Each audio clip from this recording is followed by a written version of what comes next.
We live? We're live, man. Oh! Hey! So 174? 174. 174. Woo!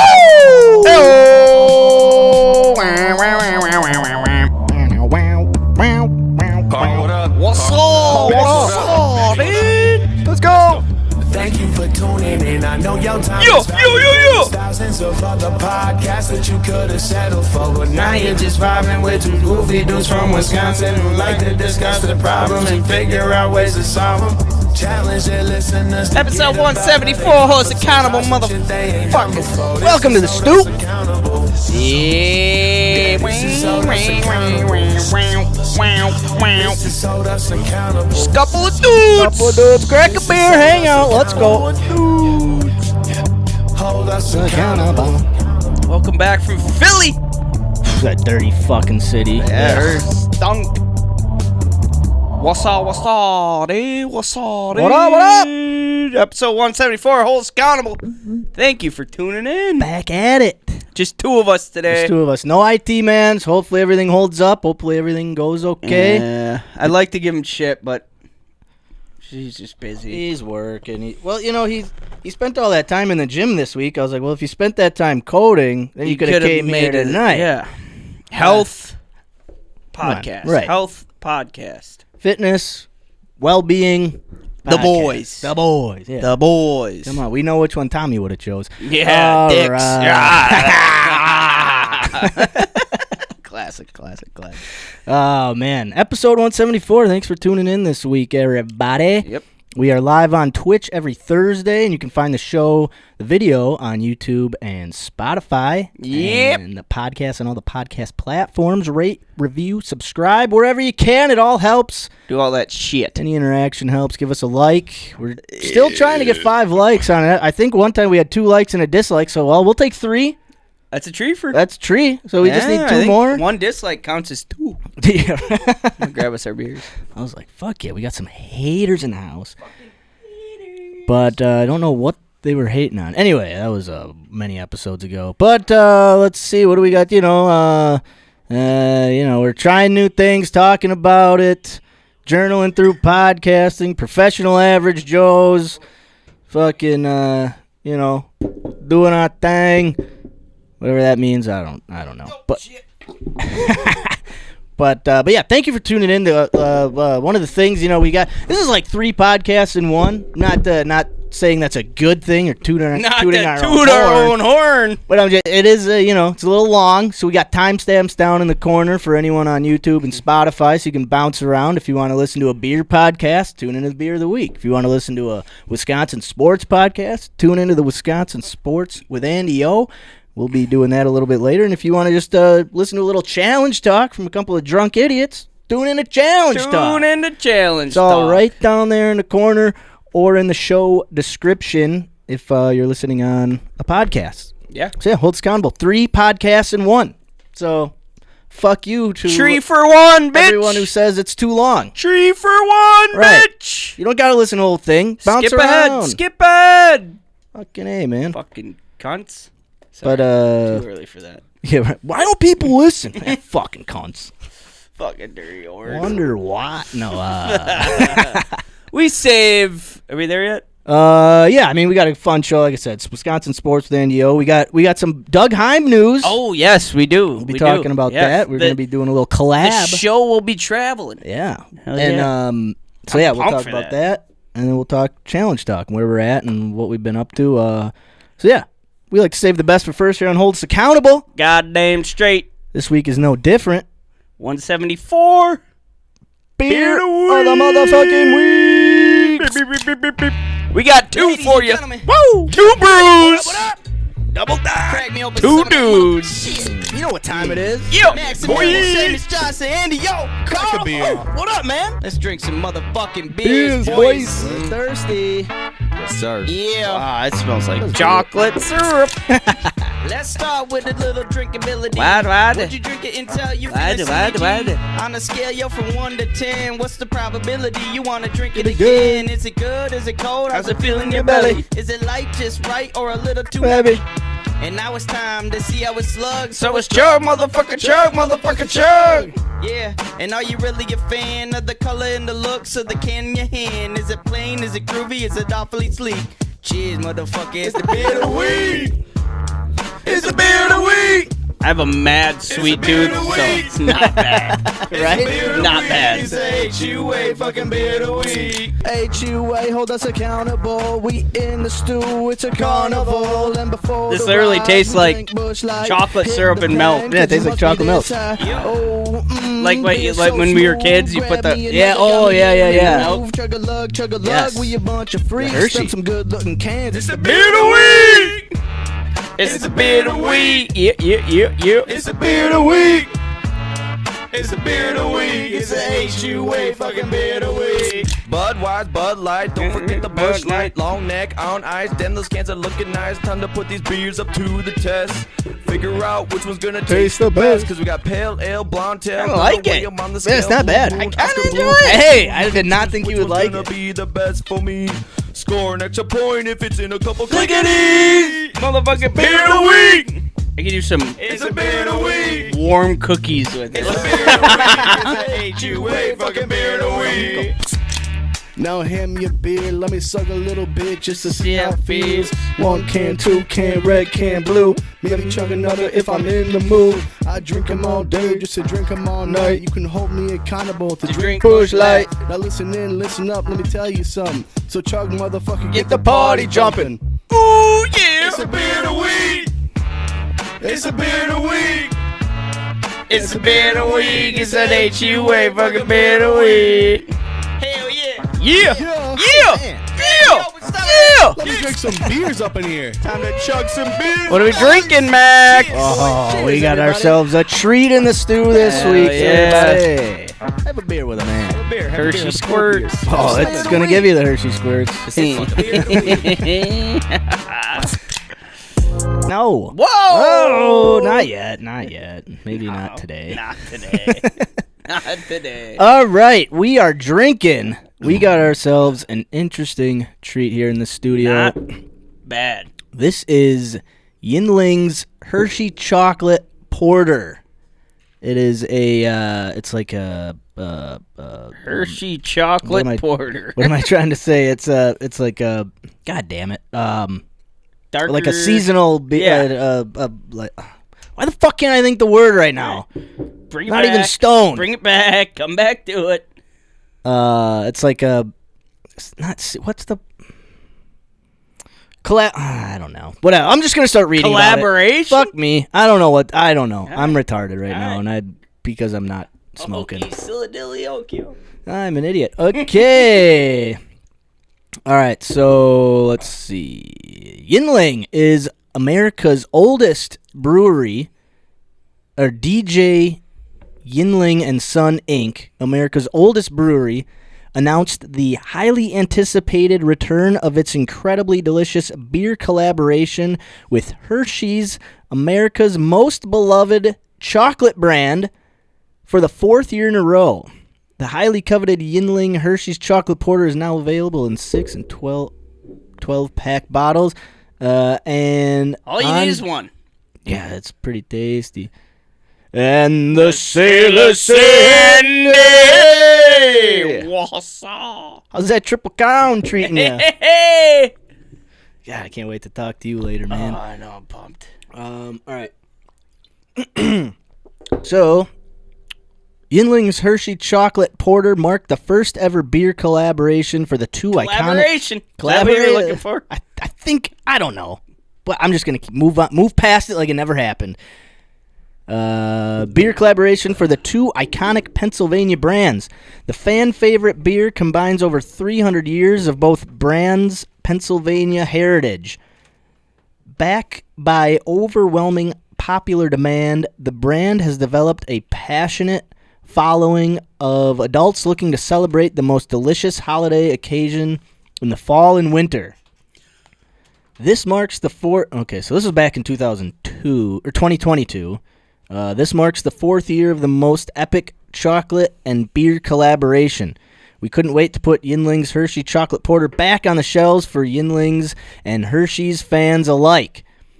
That was from Ernie Savo, president of the Hershey Licensing Company. Ernie! 'Tis the season for all things candy and chocolate. And what better way to celebrate that with this decadent, one-of-a-kind chocolate brew. The popular beer. All right, let's talk a little bit about Yuengling, because that's pretty... Holy fuck. So, yeah, let's see.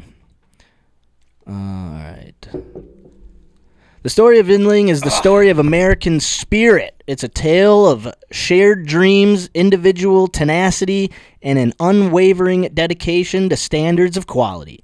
Like many American stories, it started amid the dreams of countless young immigrants looking for opportunity and emerges from the strength and will of one family determined to build their legacy in a new country. The story of America's oldest brewery began when David G. Yuengling arrived from Württemberg, Germany, to settle in the sleepy coal mining town of Pottsville, Pennsylvania. Ooh. So yeah, I was out in Philly this past weekend, not to see the Packers. It was just a random trip me and my wife had planned to go see a friend out in Philadelphia, and it just so happened the Packers were also. I mean, they kind of played football. I don't know if they really. They were there. Yeah. Yeah. They did about as much as you did there. They saw and pretty went much. home. I was just reading Andy's. Triple Crown has been no bueno. I got too high on accident. That's what I'm talking about, Andy. Oh yeah. If only you had this chocolate porter to sip on. I tell you what, you could dip your stoned. fucking shitty cookies in here. Mm. Yeah, I'm halfway done, and I tell you what, I don't want much more. Man. All right, so in 1829, DJ Yuengling started brewing Lord Chesterfield Ale and dark brewed porter, which continue to be brewed to this day. Almost 200 years later, right? Almost. Yeah. Getting close, right? Yeah. So, it started all the way back in 1829. Oh, shit. And they're still brewing the same beers. 4 years, 200 or 196 years. Yeah. That's some good math right there. Cock. All right, we'll do... So, yeah, it started in... Yuengling's the oldest brewery in America, or... I don't know if it's... What, and started in Pennsylvania. For some reason, I thought it started in Florida. But they have a brewery in Florida as well. Okay, so when I was they branched out there, off. Started in PA. Started in PA. So when I was out in Florida for a buddy's bachelor party like 4 or 5 years ago, like everyone was drinking Yuengling and it was like, oh, this is great. You can only get it on the or whatever. East Coast or some shit. Started in Florida, whatever. And I just assumed it was but started in Pennsylvania. Yeah. And they got headed south. They got this shit everywhere in Pennsylvania, which obviously is there. Did you try any other Yuengling beers? Yeah, I had their lager and just like I think it was a light.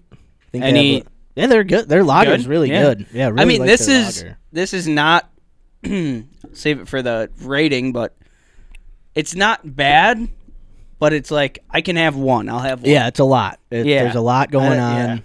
It's a very sweet, thicker porter. It's like a cold, bubbly chocolate milk. Yeah, it's like that's pretty good. It's not bad. But yeah, I don't know how many I could like drink in a sitting, but it doesn't taste. It doesn't taste bad. No, at all. It's cheers, bud. Smooth. Oh, and it's a clinkety clink. It's a clinky. But yeah, so we found there was just this one little like tiny little corner store. It wasn't like a liquor store, but it just was like a little like bodega. And these were just randomly all like strewn throughout their beer cooler. So we were like trying to find them. And like we had one there, and then I brought 2 back. Okay. 3 total in the store. Oh. But yeah, so it's pretty. You hunted for it. We hunted for it. And I don't think we've done a porter on the show. I don't think. But So let's talk a little bit about porter. Yeah, talk about So porters. porter is a style of beer that was developed in London in the early 18th century. It is well hopped and dark in appearance owing to the use of brown malt. The name is believed to have originated from its popularity with porters. And porter, that's just like literally people who... a porter, also called a bearer, is a person who carries objects or cargo for others. The range of services conducted by porters is extensive, from shuttling luggage aboard a train or railroad porter to bearing heavy burdens at altitude and inclement weather on multi-month mountaineering expeditions. So a porter is just literally someone who carries shit around for people. All right. Porter and shit. So this beer was popular with porters. That's why it's called porter, I guess. Porter became the first beer style brewed around the world, being produced in Ireland, North America, Sweden, and Russia by the end of the 18th century. The history of stout and porter are intertwined. The name stout, used for a dark beer, came about because strong porters were marked as stout porter, later being shortened to just stout. Guinness Extra Stout was originally called Extra Superior Porter and was not given the name Extra Stout until 1840. Today, the terms stout and porter are used by different breweries almost interchangeably to describe dark beers and have more in common than distinction. So basically, a porter and a stout is essentially the same thing. Okay. There's probably little things that make them different, but it's pretty much a stout and porters are just dark beers. Yeah. Now, again, if you're like you're a super like nerdy brewer who's like super in the shit, I'm sure there's like, oh no, a stout uses this kind of malt and a porter uses this kind of malt. Like, I bet you it gets that Yeah. like down into the nitty gritty, but pretty much just dark beers, a porter, a stout. Porter stout. So that's what we're drinking. That's what Guinness is, right? It's got a stout, right? And I always thought porters and stouts were like Do you really... like Guinness? Have we done Guinness on this show? I don't think we have. We should. We should. Because I've always was just thought they were heavy, dark, like... Apparently they're like lighter. They're really light. They're Yeah. actually pretty good. We should do Guinness. We should. We Alright. gotta get... Like I mean, the Guinness mugs. Yeah, the glasses. Split the G or whatever the fuck they do. Dude, they're... All right, let's do it. All right. We'll do it. get All right, some well, let's Guinnesses. rate these cunts first. Yeah. So we got a scale we like to rate this off of. Oh, we sure do. And we can't pop it up like Seamus usually does, but Yeah. we got our own style. And this is the Poncho Honcho's Honcho Big Old Big Four Beer scale. and that consists of drinkability, Probability we drink it again. chugability, attractability. And attractability Yes. of the can or Holy bottle. fuck. We've only been doing it A long like time. 100 episodes. Yeah. We'll get it one Sorry of these about days. it. All right. Drinkability for the Yuengling Hershey's Chocolate Porter. Man, I'll get her started. I mean, I would never... Anytime I think of a chocolate beer, it doesn't... I've never had one that I was like, I really like that. It's always been like, yeah, it's It's a little funky. hops and chocolate don't mix. This one's a little like it's on the border. It's Yeah. not like bad though. Yeah, I definitely think the dark, like the porter and the chocolate go well together. I think frosted, nice mug, Oh. ice cold, like it'd be a lot, but it's not bad. Yeah, I mean, for what it is, when I was first told about this, and the person who told me about it was like, it's so good, and I was like, okay, Yeah, sure. yeah, sure, I'll try it, but okay. I'll take it. And then I was like, oh shit, Not we terrible. only got one of those. Dude, it honestly tastes like chocolate milk has its taste, but like when you just do like a cup of whole milk, Right. and then squirt the Hershey Kisses chocolate in it, Yep, that's what this tastes like. right, Yeah. 100%. So that being said, I'm gonna say 8.47. Not bad. Yeah, it's pretty high. Longwell Patrick No, that's not it. For AJ Hawk wore 47 at Ohio State. Yeah, at Ohio State he did. Okay, let's go. Shaky Shake! Shaky Shake! Hey! What up? Hell yeah, bud. Feeling a little sore from the gym? Yeah, I bet. Good for you, man. Proud of you. Proud of you. Miss you. Wish you guys were here. It actually kind of worked out, though, because I only had 2 of these chocolate porters, so, win some, you lose some, Man, Seamus is going to come back so jacked. Remember, we were talking about that. That happened that one time. Seamus got super jacked. Oh, yeah. Remember when did Seamus get super he jacked. get super jacked again. Man. All right. What kind of steroids you rocking? Yeah. You got anabolic or fucking metabolic? Shaky. What was that? Something, a ball or something? A ball. There's A like ball. anabolic, anabolic steroids. I don't know shit about steroids. All right, I'm going to give this yeah. whatever makes my wiener really small. Those are the best ones. I don't think you can get any smaller. Works good. All right, probability I'd drink another, drinkability? Drinkability. Fuck! Give it a 7 point, 6 point, Reggie White. Oh, 92. Wow. All right. Not bad. Probability we drink it again. I mean, I feel like I could only drink one of these before I'm like, all right, I got to go to something else.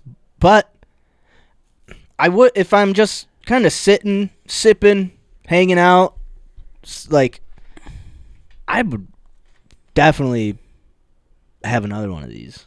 There's I something could have another one, yeah. like if I was sitting by a fire. I was gonna say like in a like a bunch of snow sitting around a fire. Yep.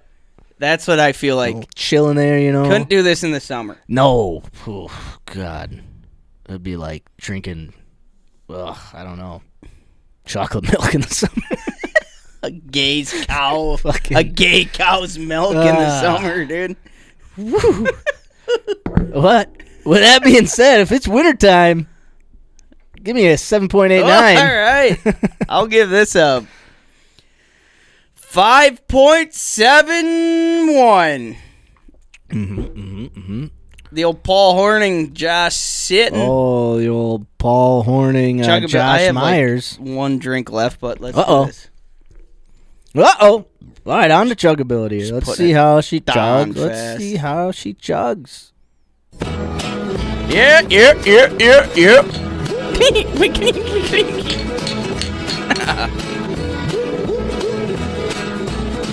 Chug-a-lug, chug-a-lug. Make you wanna holler, howdy-ho. Burns your tummy, don't you know? Burns the tummy. Grape wine in a mason jar. Homemade in Brosco. Yeah. Class. All right. Chugability. Not terrible. It's not bad. It's a lot. Everything about this beer is better than you'd think it'd be. right. You see Hershey's on a beer logo. It's like, What? but doesn't taste bad. No. And it's smooth. It's I not. could do one more. It's not super hoppy. It's not Yeah. extra malty. It's pretty just. Wonder if like above like when the beer was mixing, if they did They just just, like, squirt Hershey. Yeah. That'd be sweet. Wasn't bad. I mean, it's not great, but Right. Because it's definitely not. You want to like enjoy the flavor of it. yeah, You this don't is really not a wanna beer you would it. chug. No. But it's not that hard to chug No, though, either. No, it's like chugging choco milk. Yeah. Like bubbly. I feel like I chocolate could drink this after, like, if I were to drink After a a beer after a workout, this would be the beer I should drink. I feel like this dude. has protein. In it. My boss always told me, who's like a weightlifting coach, he's like, if you have nothing to drink after a workout, just buy some chocolate milk. So it's like, hell yeah, Yuengling, Hershey's, Porter, dude. Pretty much chocolate milk right here. Milk right here, dude. I'm not drunk. I just finished my workout, man. Just drinking 17 my... grams of Yuengling. You're putting protein powder in your Yuengling. All right, chugability. I'm gonna say 7.16. All right. 7-point wheeling. Mike Vick wheeling. Wheeling dealing. Wheeling and dealing. Fighting dogs. I'll say 6.93. 9-3. Okay. Would it be? All right. Would it be? All right.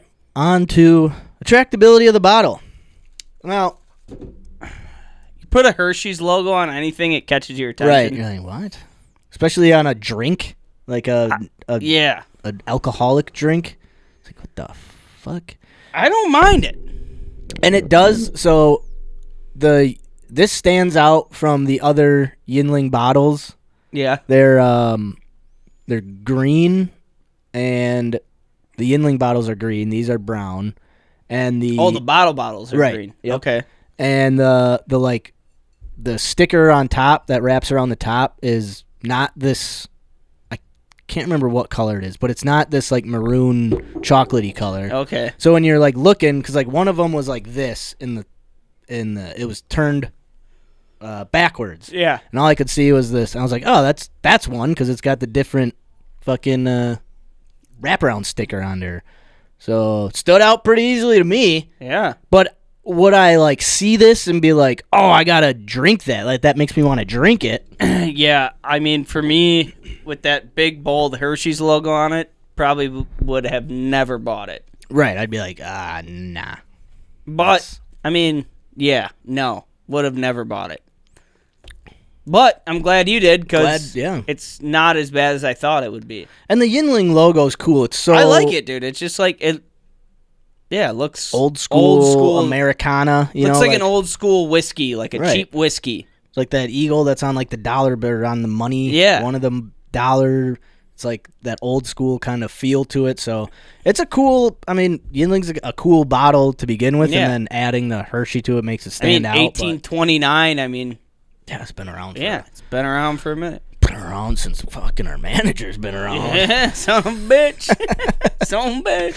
All right, attractability. I'll say 7.69. Nice.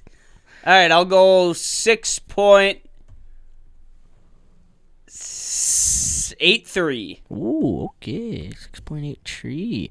All right, so our scores are in, and they are tallied here. Let's see here. Let's do that. Beep beep beep beep boop boop beep beep beep boop boop boop boop boop boop beep. With a total score of 7.25. Not bad. Not bad for a chocolate porter. I thought it was gonna be a lot lower. I did not think you were gonna like this beer at all. I did not expect to like any of it. Not bad. But had to try it. Had to bring it in. Two Hell yeah. Pennsylvania staples, Yuengling and Hershey combining in one beer. Being out in Philadelphia, I had to bring some Philly back with me. Hell yeah. And the color of this beer matches the feel of the city. Dark, dirty, grimy, Trashy. gross. But when you're in it, it's not too bad. Yeah. Seamus says, the one time I'm not there, you guys get a point. You are a slut for porters. You are a slut for. We're gonna start getting more porters, Shane. We're starting. Every time you're not here, we'll get a porter. Huh. Fucking asshole. And a chocolate porter leaving on us that. out to dry because some business needs a nap.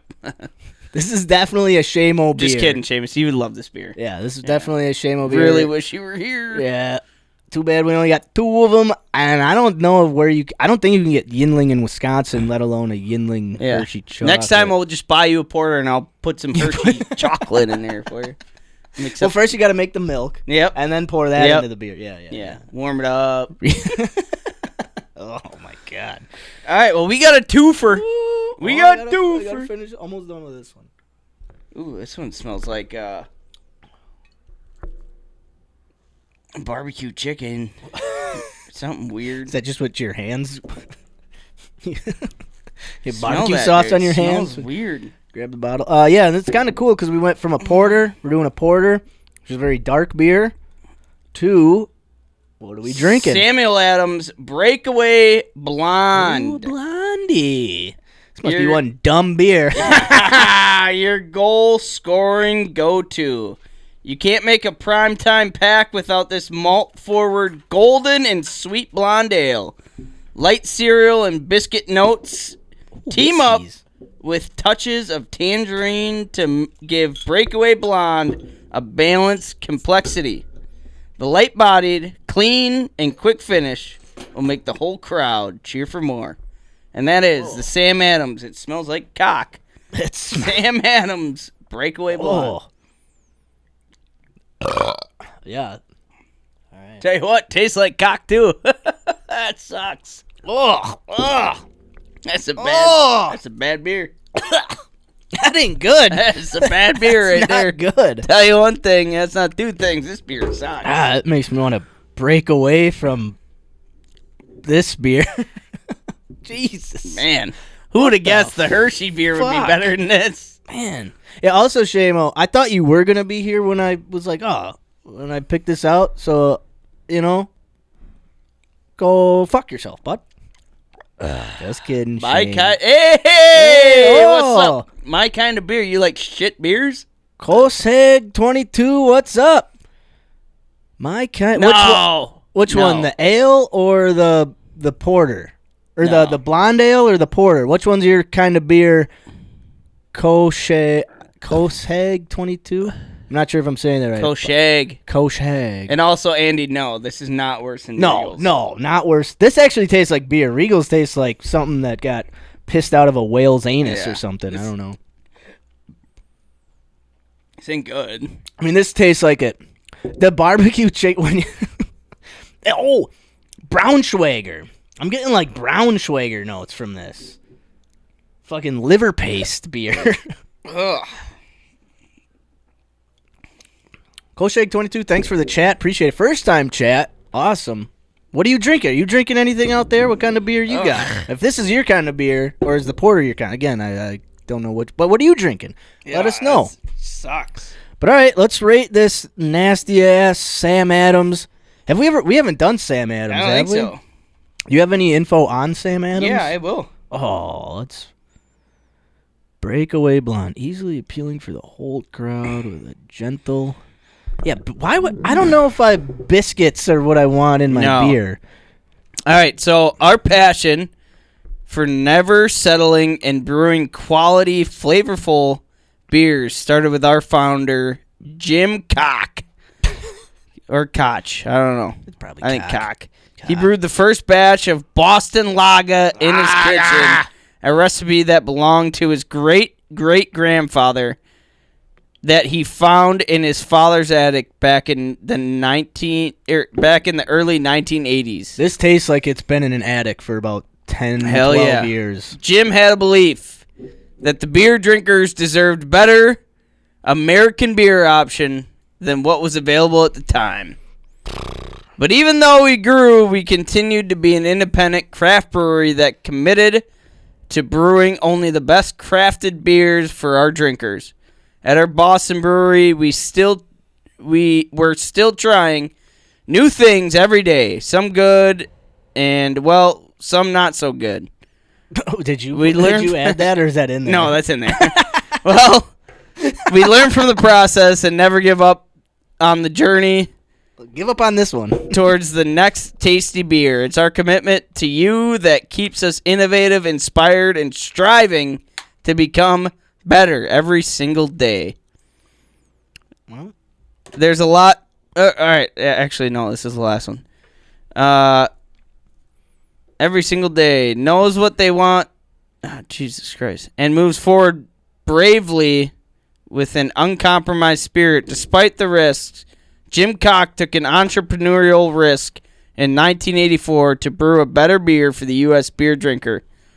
Now, one of America's leading independent craft breweries, Samuel Adams, helped start a craft beer revolution that redefined the way people think about beer.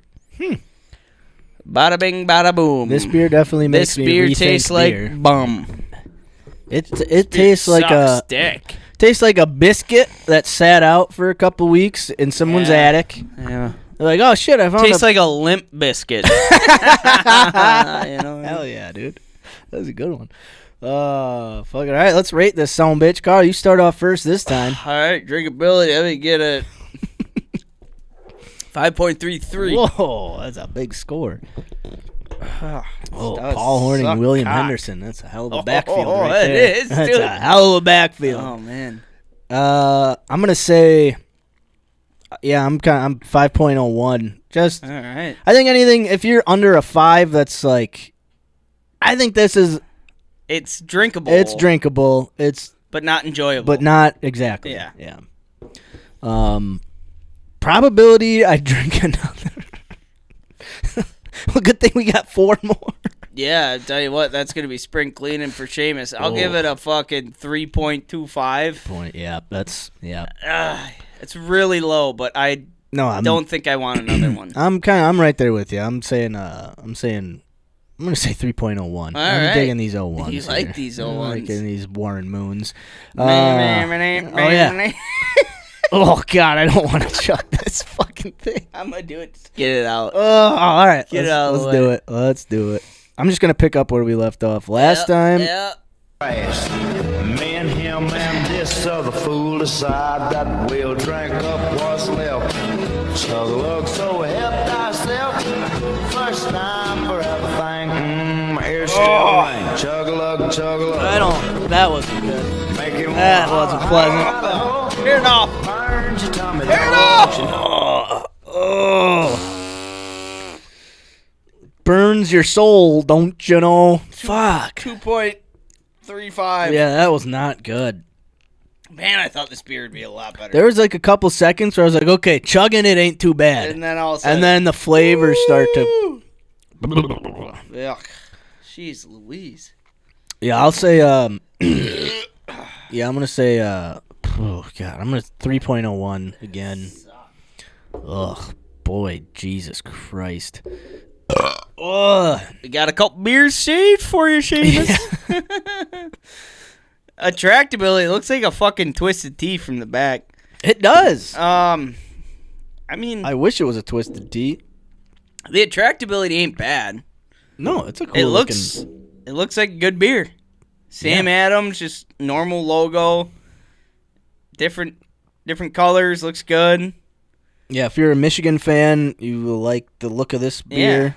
Yellow and navy. Yeah, there's not. I feel like we haven't had good. I think the only other time we've had a blonde ale on here was when it was that point beer, yes. and we didn't like that either. That's funny. I almost bought a point beer today. Oh. So I was like, what is something we haven't tried? And then I saw Sam Adams, and I'm like, we haven't done I don't Sam think we've ever Adams. done No. Sam Adams. There was a couple different ones. The yellow always just pops out at me. Right. I think yellow is an attractive color. It's like yeah. But yeah, I mean attractability is the best thing this beer has going for it. So I'd say like a 6.2, 4. It's like that. It's like that good-looking, that kind of good-looking chick, It's like when you're but it's got a horrible personality. yeah. And then you wake up and taste it, and you're like, God. The good-looking thing, you pull the pants down and taste, and you're like, ah! God. What is that, Hershey? That shouldn't be down there. Is this a breakaway blonde?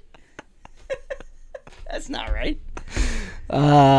Jesus. Yeah, it's cool looking. Sam. I mean, it probably is a lot different than all the other Sam Adams, so it definitely stands out. And Breakaway Blonde, that's a good name. Yeah. Because it seemed like it had something to do with soccer or something. They were saying like you can't have a breakaway goal without something. Fucking shitty blonde. So if you're like, this is sure soccer fans love this beer. Yeah. Fucking weirdos. All right, I'm gonna pee real quick before we move on. Yeah, I'll say attractability. I mean, 6.2. Yeah, Jeez, I'm gonna go 6.01. I'm gonna stick with the 01s here, and that leaves us with an overall score of a 4.16. This has got to be one of the I don't want to say worst because that's not a. One of the worst beers we've had on the show since the Regal. It's definitely not as bad as the Regal for sure. Like, it's way better than a Regal. But I don't know if we've had one worse since this one. I don't know. Since that, I don't think this is yeah, it ain't good, Shame. It is not. It's got such a funky, weird flavor to it. I also really quick want to look up what makes a blonde ale. No. Okay, there we go. Don't go. Never liked the Sam guy. What makes a blonde ale? Bush Light. Let's. Ooh. All right. Blonde ales are usually brewed with pale malt, maybe with a little malted wheat as well, for a cracker/bread aroma and flavor, and either ale yeast or lager yeast. If you do, it's pale malt. I don't think I'm a fan of the pale malt. Ugh. Cracker/bread aroma. That's not. No. I want to eat bread. I don't want to drink it. You know, like. Yeah. No. Because it makes me, when you say, like, oh, it's got a cracker bread, it's like, well, it's just yeasty? Like, Yeast, it's so just yeasty. Super yeasty? Jeez. I don't like anything that's too yeasty. Yeast! Oh, yeast! Shit. All right, so yeah, overall score, 4.16. Yikes. Oh, not too good. That's a Favre Craignahl. Hey, that's a hell of a 1-2 at quarterback. Let me tell you what. All right, let's get the fuck out. All right, so we drink a porter, we drink a blonde. Man, they say blondes are more fun, but not in the beer world. Tell you what, like that chocolate. What? All right, that was episode 174, Beer of the Week. 65-inch chocolate beers. We're just going to play Chug-a-Lug to take us out of the Beer of the Week. You know, Chug-a-Lug, Chug-a-Lug, hey, 4-H and a FFA. Man, a friend's It's going to take me a while to finish this. This big old Try chugging. barn where we uncovered a Covered up moonshine still. Hey. I thought we'd drink a fill. Yep. And I swallowed it with a smile. Beer of the Week. Chug-a-lug, chug-a-lug. Episode 174. Beer Beer of the Week. Beer of the Week. Chug-a-lug, chug-a-lug. Jukebox and sawdust. Oh, yeah. Hey. Oh, sure. Yep. Yo. All right, that was episode 174, Beer of the Week. A couple of shitty beers. One above average beer and one very below average beer. Who would have guessed? Yeah, I thought it would have been the other way around. Me too. Just if you would have told me. Yeah. But beers that make you go. Well, shit. Let's talk. Let's go to sports talk that makes us go. Golly, yeah. 'Cause the Packers really shit. They really blonde aled it this past weekend. Sure did, yeah. Holy fuck. And so yeah, let's get Andy on the line. I'm gonna give him a call. Give him a here. shout. Can I get your CBD? What it be? I kind of want a chocolatey too. Liquid dirt pen. Kind of want a half a mush. Yeah. I don't know. Does it hit you? No. You can even just eat half of a square too, if you want. Yeah, I don't half a care. square. Whatever you want to do. Oh, I gotta press the button? Yep.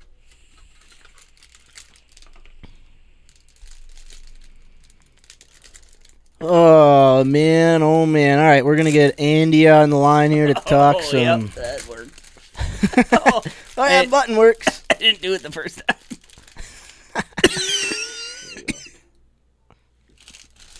Is that a full chocolate? Yeah, just take a bite of it, and you can All right. hold You on eat to that. it. That's just peanut butter right there. All right. All right, I'll eat this. What a big chocolate episode, huh? Wow, that tastes way too good. I know. I just want to eat the whole mushroom candy bar. Candy bar. Yeah. Dude, this thing will have you going candy bar. Holy shit. All right. Let's call Andy. You can say like $180 worth of weed, man. Like $100 worth of mushrooms, dude. You owe me like $180, dude. All right, Andy, we're going to give you a call. Unless you're too stoned. I don't know if you... We're going to find out, though.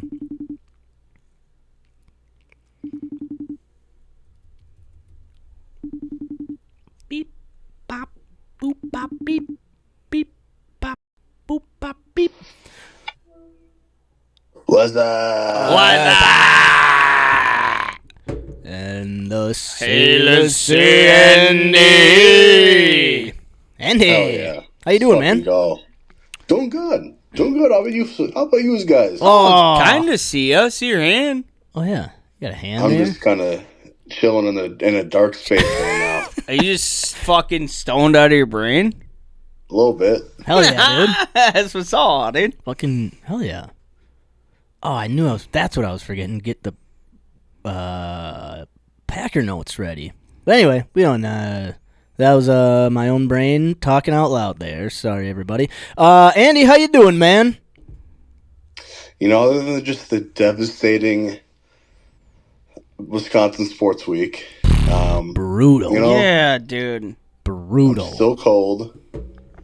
There's snow on the ground outside. I'm excited for some warm weather, but hey, other than that, I can't complain. Packers lose. Fucking Uke dies. Rip. Bucks Legend. are winning. Bucks are winning. 2-game winning streak. Yeah, I think they won 2, lost 1, won 2. Something. They're Yeah. forward in the last 5 or something, but Yeah. Badger basketball's doing all right. Are we? I Yeah. think they've only Oh, lost yeah. 2 or 3 games this year. So we got 14 tourney talk. 14-3 now.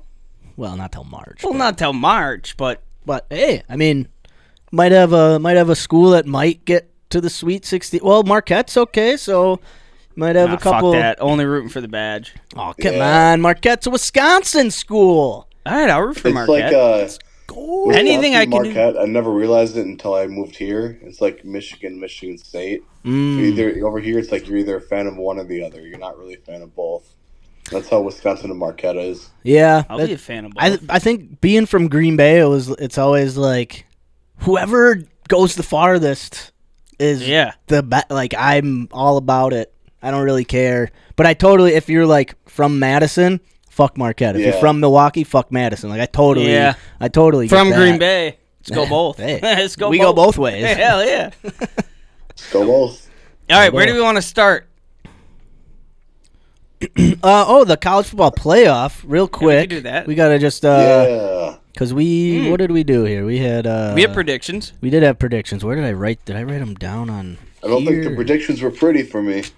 Here they are. Okay, all right. Let's do a little recap of the playoff because we had a bracket. We all kind of, I think, fucked up pretty good. So we restarted last week. We had Ohio versus who were they playing? Ohio State versus Texas. Texas. Yeah, Oh, yeah, I had T, and I was like, Tennessee already played. Who the fuck was the other? Texas. All right. So I had Ohio. Carl had Ohio. Shamo had Texas. Andy had Ohio State. So Shamo, Bummerooski. Let's see. Then we had Penn State versus Notre Dame. I had Notre Dame. Carl had Notre Dame. Shamo had Notre Dame. Andy had Penn State. So you were 1 for 2, Andy. Not too bad. Carl and I for 2 for 2. Shamo was 1 for 2. Andy, yeah, you're not about it with Notre Dame. Yeah, you don't like Notre Dame, huh? No. Why? Yeah, fuck Because 'em. of Rudy? Yeah. You hate Rudy. I don't like Rudy. I get it. You know, good guy. Hey, good kid, man. It's a hard-working kid right there. You know, Oh, fucking kid. gotta love it. I get it. We don't have to do Also, it I again. watched Catholics versus Convicts as a child, and I think psychologically it kind of just stuck to my brain. Yeah. It I makes don't think sense. Penn State's much of a convict, though. Well, Oh no, I was talking about Notre Dame. Oh. It was Notre Dame Like, versus Notre Dame, Miami. Miami. Yeah, it was the Catholics versus Oh, yeah, convicts. yeah. Didn't Miami just destroy them? Oh yeah, it was a little back and forth. Yeah, I don't. Is that rem- when I don't fucking remember. That was when like Michael Irvin was there. Michael Irvin, all the boys, Ed Reed, Yeah. E.D. Reed, I boy. think. Well, the Catholics No, that versus was after yeah, him. but I mean, that moniker for Miami never really went away once that No. came out. It was always like Miami's this dirty school, Yeah. convicts. But Craig Olsen talking about his 9-inch schlong. my on the phone. Right. what's your name? In G their hallway Rick. dorm room. What you do? Get head. I love it, dude. Pull down my pants and whip out my third leg. Yeah, third leg, Greg. It's nothing I like. That Feel, guy's got 2 daughters. it's like, dude, I've never been like That's exactly how we rap too. Oh, It's yeah. like- Dude, have you listened to that whole 9th Floor Yeah, crew oh, rap? yeah, Oh, oh, yeah. my God, dude. They basically just rap about raping women for yeah, it's insane. 7 minutes. Yeah, Yeah. It's that's not what we do. pretty That's wild. what they do. But on the same scale of like just dirty, just rhyme anything with anything Yeah. to make it work. And yeah, that was some name G Red. God, I listened to that so much when I was in college because I thought it was the funniest fucking shit. Fuck Griggles. All All right, let's do predictions on Yeah. the Ohio State versus Notre Dame. national championship game Monday, boys. Fucking football's already over. I know, man. Ohio State. Yeah. Yeah, you got the old Ohio State. Okay. I really want to go Notre Dame really badly. Yeah, but But I think there's a flame under Ohio State's ass after that Michigan loss Yep. that they're just like, if we're going to lose that game, we better win it all. right. And they're so dominant. I respect Marcus Freeman. I do like Notre Dame because I do believe in Rudy. Like Andy doesn't. Right. It's like he doesn't believe in Santa, but I do. Fuck you. You know, somebody in second grade told Andy, "Hey, Rudy didn't really get a sack." You know what I mean? But no, I'll go Ohio State. All right. Yeah, I got State as well. I mean, 38-14 That is for what me. happened actually. Yeah. I actually saw Santa Claus come Yeah. down my chimney one Rudy day. didn't I come stayed down your up. chimney? No, Santa Claus did, and then he told me, he said, "Since you've been on the nice list, I'll let you in on a little secret, kid. Rudy never had that set." It's fucked up, bro. It hasn't been the same because I believed in him. Yeah, and then I was in the same class as Andy, and he told me ruined my whole fucking life. Dude. Ruined my whole life. Soccer Hutch. Hey, what's up? Lucas, Where are you what's up? What up? Where you at, Shaky? Yeah, he's Shaky He's- Shame is Yeah, he's being a bitch, building an app. No, he's- he's not being a bitch. he's working. He's working. God, that's what sucks about Seamus. He's all swollen shit working. No, he's not swole. He's fucking got his gay Right, little he's not mustache. He's not swole. He's Yo, I want to talk shit about him for him not being here, but he's fucking creating the future Right, or he's something. I doing- don't fucking know. the future of being- trucking, Being so much smarter than me. transporting goods. He's being super trans. And he's porting dicks into his butt. No, I'm proud of him for everything he does. Shame you don't deserve that, but cuz I wish you That's didn't, good. but you do. Jeez. All right. Max, your prediction. Yeah, I got Ohio State as well. I'm kind of on the same boat with you. Like, I want Notre Dame to win. I've never been a Notre Dame fan, mainly because of Brian Kelly. Yeah, fuck But Brian Kelly. Freeman, I really like like him as Marcus a coach. Freeman. Yeah, like he stepped up. Because Andy doesn't like him because he's black. Whoa. yeah, he was a Whoa. big Brian Kelly Yeah, fan. I Man. heard that. Yeah. Big Brian Yeah, Kelly that's what I fan. heard. That's not that. They got rid of Brian Kelly for darky. That's what he said. Jesus. I didn't say that. That's what Andy said. That's what No, the fuck it is. Yeah. I thought you said that last week. He also thought No. Rudy was black, I so like- that's I why like he said Marcus Freeman. if I Rudy think was he's white, good he at would have that got that. I'm just kidding, Andy. I'm sorry. What do you want? What do you say? No, I'm saying Ever since Brian Kelly left, I'm more of a Notre Dame fan. Yeah, fuck Brian Kelly. I think like the whole Notre Dame is like, oh, we're above conferences and being in a with anybody, we're our own thing is kind of. It's like you're not the Vatican. Get all in right, the loop. Relax. Get in the loop. Yeah, this isn't. You're Touchdown not in fucking Jesus Rome. looks over for it. Yeah. Over you. Not you aren't him. Yeah. So I think it's one of those things. To me, like South Bend is like Lambeau for me. Like as a person who lives by Lambeau, sees Lambeau every day. South Bend is like one of those places like Wrigley Field. It's like, I want to see. I think it's. I just definitely just from watching Rudy, but it's like I want to see the school tradition. I like it. But Ohio State too, Big Ten. Let's run it. Yeah. I guess. I don't think anybody's beaten Ohio State. Two iconic programs. Yeah. I drove through Indiana and Ohio on the way to Philly. Indiana's a shithole. Ohio's. It's all right, you know. It's all right. It's all right. It's all right. Indiana, why? Why is it? Roads were terrible, or highways were terrible. Barely I think it was barely like a 4-lane highway. So like 2 on each side, like the whole. You hit Ohio State I keep saying Ohio State. You hit Ohio. And it just opens up to like 8 lanes. It's real nice. You can fly right through. But Indiana, man, that state is just because you get through Chicago and you hit Indiana and you're like, oh, it's kind of depressing. Especially, I mean, if you drive and you have to go right through Indianapolis. I'm sure that's a nice city.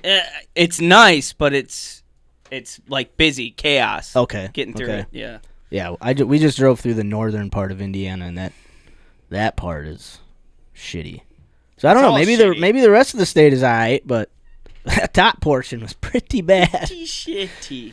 But all right, yeah. So on my drives back from Grand Rapids to Green Bay, every time I go right through old Gary, Indiana. I take the highway right through it. Yep, Gary, Indiana. I don't get out for a stop. That'd be foolish. America's armpit is what people like to say about Gary, Indiana. Yep. But why does Gary, Indiana sound familiar? Is that where Rudy's from? It is like because I think it's the capital. I don't think so. No. But I don't know. I think because it's close to Chicago. Okay. And like a lot of people probably drive through it if you're going to Michigan. I think I must have driven through it. I've been through Indiana. First time I ever almost gotten a car wreck was in Indianapolis. Okay. But yeah, smoked a lot of weed. So we almost got in the car, smoked a lot of weed. Almost got in the car. We dropped Tommy off at the Appalachian Trail in Tennessee. Yeah. On our way back, we got a hotel in Indianapolis. Ah, okay. My sister left the hotel room, went missing. Okay. So my mom told me, hey, you got to go find your sister. Go find her. And I said, all right. Okay.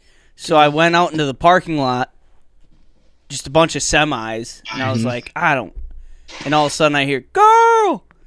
And my sister's hanging out of the side of a semi. Come on. Jesus. So I was like, all right. So I went into the semi, and my sister had met this reggae Jamaican couple. Okay. And we sat in the back of their semi and smoked blunts all night and drank Jamaican rum. Oh. I was like 17 years old. It was awesome. We got super fucked up. That would get you fucked up. Yeah. I just remember walking in and like meeting the husband. He's like, yeah, man. It's like, is my sister here? Yeah, man. Yeah, man. Yeah, we got super high and super drunk. Oh, and then that's cool. we both stumbled back into the hotel room. Mom, I found her. Where's the snacks? You got any Doritos in here? You got any Doritos, man? Sorry, Mom, that's the rum talking. Sorry, Mom, it's the semi, man. Them over there wicked, but me wickeder than them. Holy shit! All right, let's get into the commiserating. Yeah. Fucking A. All right. So, the last time we talked, we were episode 173. We had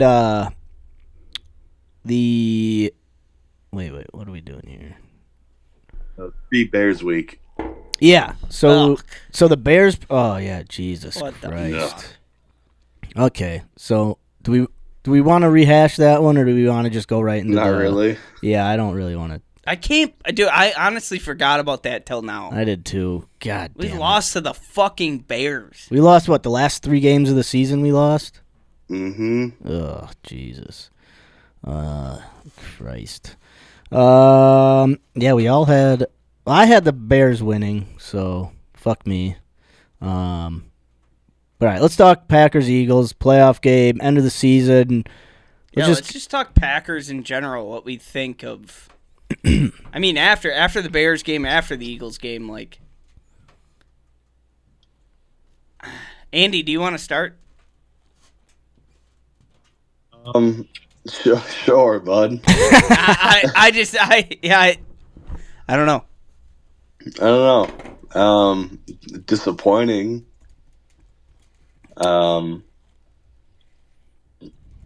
Yeah, I don't know. Obviously, they had their fair share of injuries, which really sucked. But at the same time, they just looked lifeless. That's what Like I'm saying. Outside of it, like a select few players, they just looked like dead out there. And it was a weird game because the offense couldn't do shit, and the defense was keeping us in the game. And then when the offense would kind of do something, the defense would just let up a score. Yeah. And at that point, I had stopped watching because we went to a bar, we were watching the game, and when Love threw the pick right before halftime, because we were kind of on a little drive, and I was like, okay, if we get a score, even if we get 3 points here, we get a field goal, it's 10-6.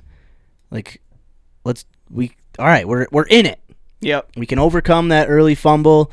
The defense is playing well, and then Love threw that pick, and I was just like, let's just fucking leave. Like, Love is playing like shit. Offense just can't do anything.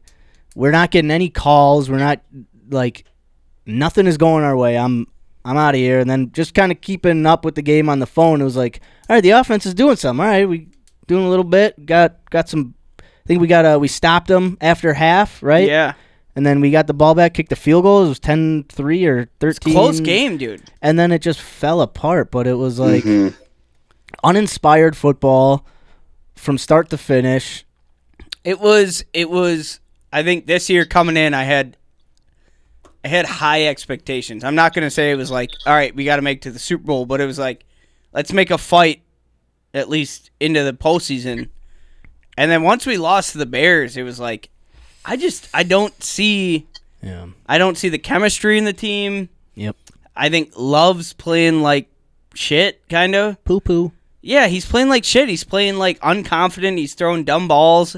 Mm-hmm. And then after we lost to the Eagles, to me, it was just it was like, I don't even know how to feel going into next season. Like, it's like, all right, we're blessed, obviously. Like, we made the playoffs again. Like, we continue to make the playoffs after Aaron Rodgers.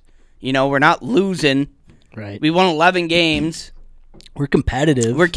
But it's like, we're not competitive when we need to be competitive. Like, the fact, losing to the Bears before the postseason, it was like, all right, whatever.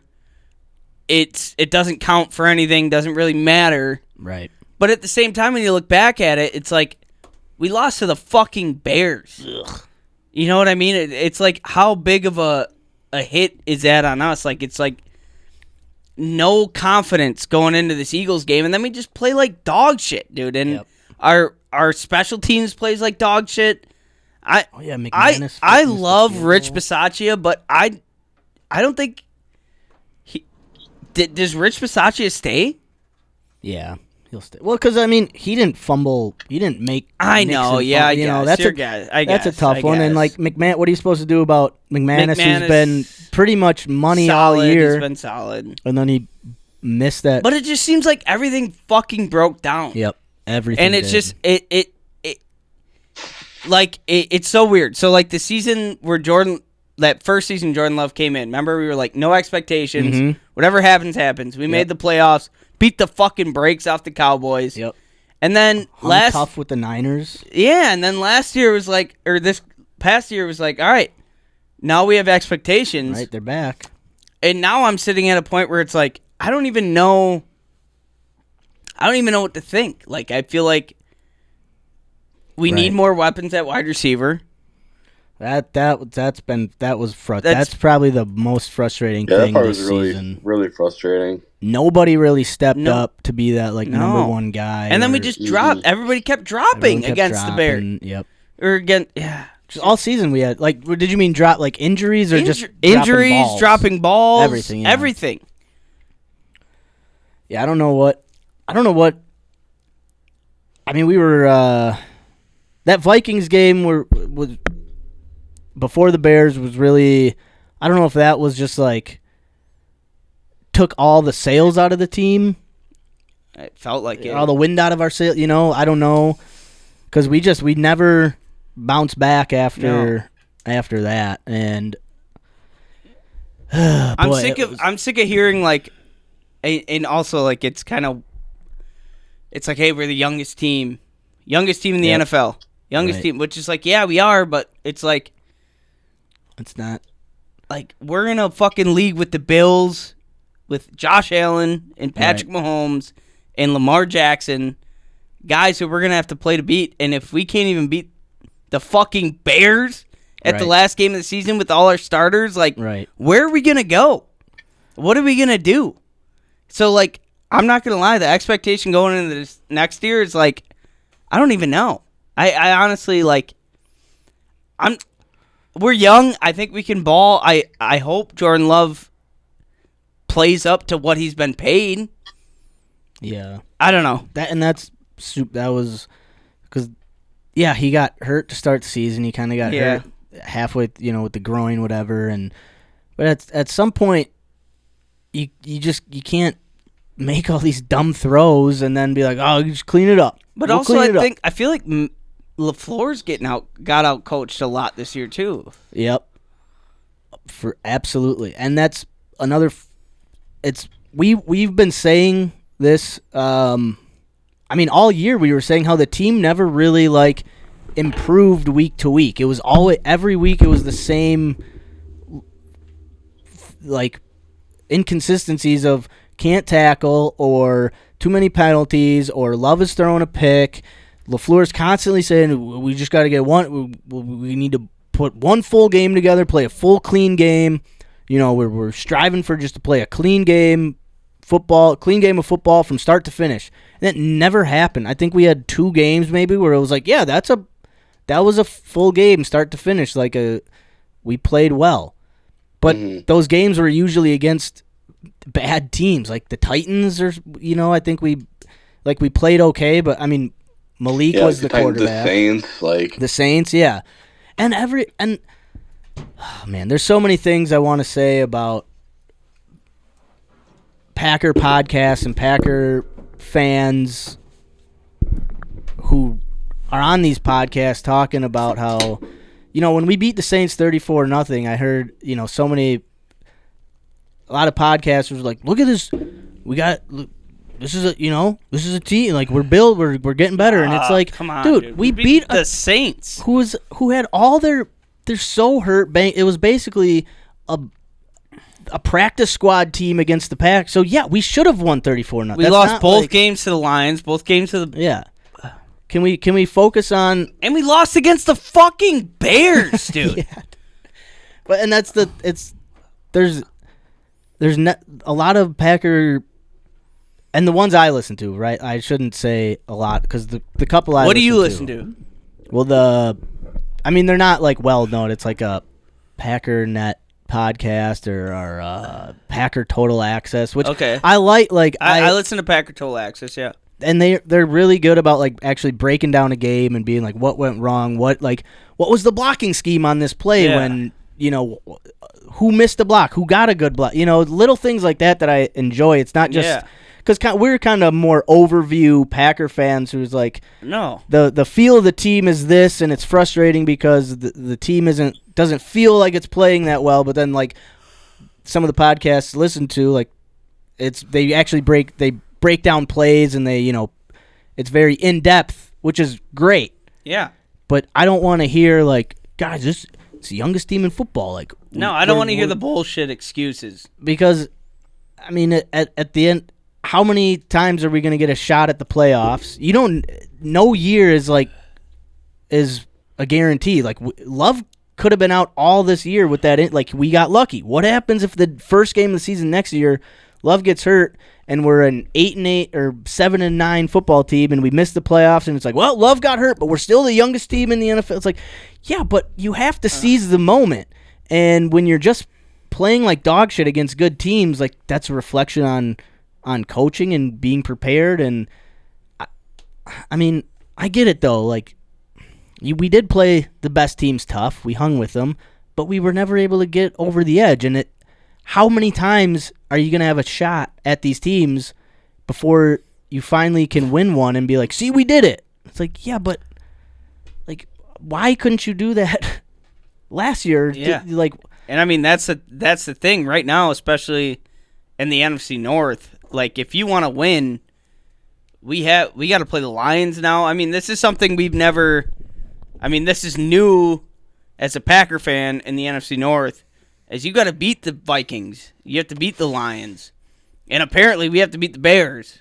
Yeah, so we can't do that either. But it's like, it's not an easy path anymore. Like, we won 11 games and we took third in our fucking division. And I mean, against the Eagles, to me it was like our defense played the best ball they could, which was a nice thing to see. But it's like, we couldn't do anything, dude. Nope. I don't know. Andy, what are your thoughts on just thoughts? The feel of this team going into the offseason? Yeah, I like. At this point, the only thing you can do is be like, well, on a next year, and hopefully they figure it out. Hopefully Love just comes in confident and with swag, and plays well enough just the whole season, or at some point balls out. But like, if you can just stay healthy and do what he's supposed to do, like, don't start the season making all those dumbass decisions. Don't end with it either. But like, just play smart from day one, game one. Like, at this point, I think you got like a solid group of leaders, I guess. Within the locker room is what it seems like from the player perspective. But it does feel like they just ended the season on such a shitty note, like unmotivated. Like, again, outside of a select few people, like, kind of just dull. Like, they just weren't sharp, And like, going back to coaching, like, what are you doing during the week if your team's not ready to play? Like, 3 weeks in a row, against teams that they have a chance to beat. Like, I don't know, man. And the coaches just continue, like, week after week, having, like, mistakes at the end of the Bears game. LaFleur was like, the time management, that's on me. I did a horrible job. Oh, yeah. The week before that, just seemingly out-coached by whoever the fuck, Kevin, whatever the hell his name is, O'Connell. I mean, it's just constantly anytime they would lose to a good team, it was, that's on me. I got to clean that up. I got to get better. It's like, how many times are you going to say that? It's just hearing the same thing every single week, and nothing got. There was that stretch. Right. There was that stretch, that 3-4 week stretch where the team played well, but it was against the Niners, who had a backup quarterback. Yep. The Dolphins was it's somewhat of an okay win, I guess, because they had they've got playmakers. Yeah. And then who else did we beat? Saints. The Saints. And then it was like, that's a practice squad team we beat. So of course we should beat them and score 30 on them. Yeah. So there was that like 3-4 week stretch where we were scoring 30 points and we were looking like we were okay, but it was like, yeah, but it's against bad teams. It's and then we're losing against, like, this is what to me, like, we're losing against the Bears. Yep. Like, an embarrassing. This is probably the most embarrassing season the Bears have had. Like, all the shit. If you look back at all the shit, and they almost beat us. And the first time yeah. we won on a fucking blocked field goal. Yeah, exactly. It's just like, it's like, if we can't win these games, yeah, what are we gonna win?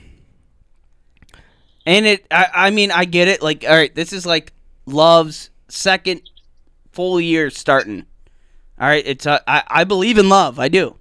I think he can get better. but you start to lose a little bit of patience when we're losing like shitty like this. When we're doing, when we're fumbling the fucking kickoff that we recovered, by the way, against Philly. Yeah. But it shouldn't even be. You shouldn't even have to think about that. Shouldn't even. I don't know. And like, why did Love? He just never felt like he got. It would just felt like he was the same all year. I think there was that like little stretch where the offense was rolling. The only thing he was doing differently was hitting the checkdowns instead of trying to force a ball downfield. But it's like that's all you're improving on is throwing to your running back like you're not. We need it. Go ahead. I was gonna say quick. Those last 3 games, they felt like, I don't know if the receivers just couldn't get open or Love didn't trust himself to make those throws, but they felt like so many short check downs, little screens, some like 4 or 5 yard outs, like that type of shit. It felt like they hardly even tried to push the ball downfield, except for like maybe late in game situations where they really, really needed to. Right. So does that come back at like either the guys were open and Love didn't trust himself, didn't want to make a mistake, so he didn't throw it, or were guys just not getting open? Like, what does that look like? Because that, it felt like they didn't even attempt to. Yeah, just nothing ever. We need a number 1. We need a like that's going into this offseason. Like we need a number 1 wide receiver. Watson's gonna be out probably probably good chunk of next year. We got Dobbs, we got Malik, we got these guys, but like we don't have a 1. Nope. We don't have a Devontae. We don't have a. And we need to make some moves. And most like the feeling was like you don't really. Most teams that win the Super Bowl, like they don't have like a guy that is just like gonna have 12 catches, and he's like basically the passing game. That's really not how teams like win. Yeah. And then so it kind of had the feeling of like, yeah, we got all these wide receivers, we can do all these different things, and it felt like none of them were used to their like skill set, if that makes it. It felt like, all right, Jaden Reed, you're now gonna try to be like our big play guy. Well, why not just work him in the slot and work some underneath stuff, or get him doing some like shallow cross or something? But it was always these deep routes, just chucking it downfield. Or if it was short, it was like to a running back who'd get 4 or 5 yards or would make a big play. And it was like that was like a 5-yard dump off to Josh Jacobs was basically our big play because he would get like 20 yards after the catch. And Love seemed to be overthrowing them deep balls too, like when something was open downfield, or he's throwing into fucking double coverage, or like that throw right before halftime in the Eagles game. I saw something that was like, well, actually, the receiver ran the wrong route. He didn't run it deep enough. It should have been deeper. But he threw it right to the middle linebacker. It wasn't what that's not the receiver not running it deep enough wasn't the problem. He threw it right to the guy. Don't throw the ball. If the receiver isn't running the right route, don't throw it to him. Yeah. I don't get this. It's not Love's fault. Yes, it is. Throw it away. Yes, exactly. Throw it away. It is like, what do you mean it's not his fault? Whose else is it? And so like when you think about it, it's like we just got done watching Rodgers. So like for me, this is the first time like 10 years from now, say Love is still our quarterback and he has a career maybe that Rodgers has. Okay. I get to be the guy who's like, I watched Love his first couple of years. Right. And he wasn't that great, but then he became phenomenal. Right. So like that's the thing in the back of my mind where it's like I remember Rodgers taking over a little bit, but I don't like the first 2 years weren't fantastic. Right. So it's like that hope where it's like we've been so fucking spoiled with, obviously Favre, but then Rodgers, and now it's just like, all right, just give him. It's only his second year starting, Right. So it's like that's the only optimism I have, where it's like, all right, he's still young. He's still like catching his feet. You know, maybe he'll burst out on the scene like these last couple guys did. Mm-hmm. But it's so frustrating where it's like we're making the postseason and then we're just shitting on our pants, where it's just like, right. Fuck, dude. I just don't like. We finally have a defensive coordinator. We're aggressive. We have a good defense. Yeah. And then our special teams makes dumb mistakes, and our offense at the same time. It's just like, what are we doing, dude? Yeah. They don't know what they're doing. I don't think it. I don't. And also, I've heard the same thing from Matt LaFleur every fucking post. Every year. Yeah. It's on me. It's on me. My bad. Clean it up. We got out-coached. Out-coached. Do you think? Do you think there were too many? We'll say like cooks in the kitchen with Robert Saleh. You know, because they said he was going to work with the offense. Then they bring in Jason Vrabel, who was like he was the quarterback coach when Rodgers was here. Then he went somewhere else after Rodgers won an MVP. I can't remember. He was like an offensive coordinator somewhere. And then we brought him back late in the season to just be like a consultant or whatever. Oh, okay. It's like, how many guys do we have? Like, we got all these coaches. Like, how? Like, who's our quarterback coach? Clements retired. So I just retired. Yep. So I think the guy Sean Mannion. I heard Dan Orlowski is looking for a job. Would you guys want Orlovsky as our quarterback coach? Honestly, wouldn't mind it. Yeah. A lot. I think he a lot better of a coach than a player. He's never coached though. He's never coached. Yeah, but I think he'd be a better coach than a player. He's very well. He was a terrible player. So. Terrible player. Yeah, terrible player. Yeah, trust me, I'm very educated on his career. Very educated on his career. Did you ever hear the story of how he got to Connecticut? No.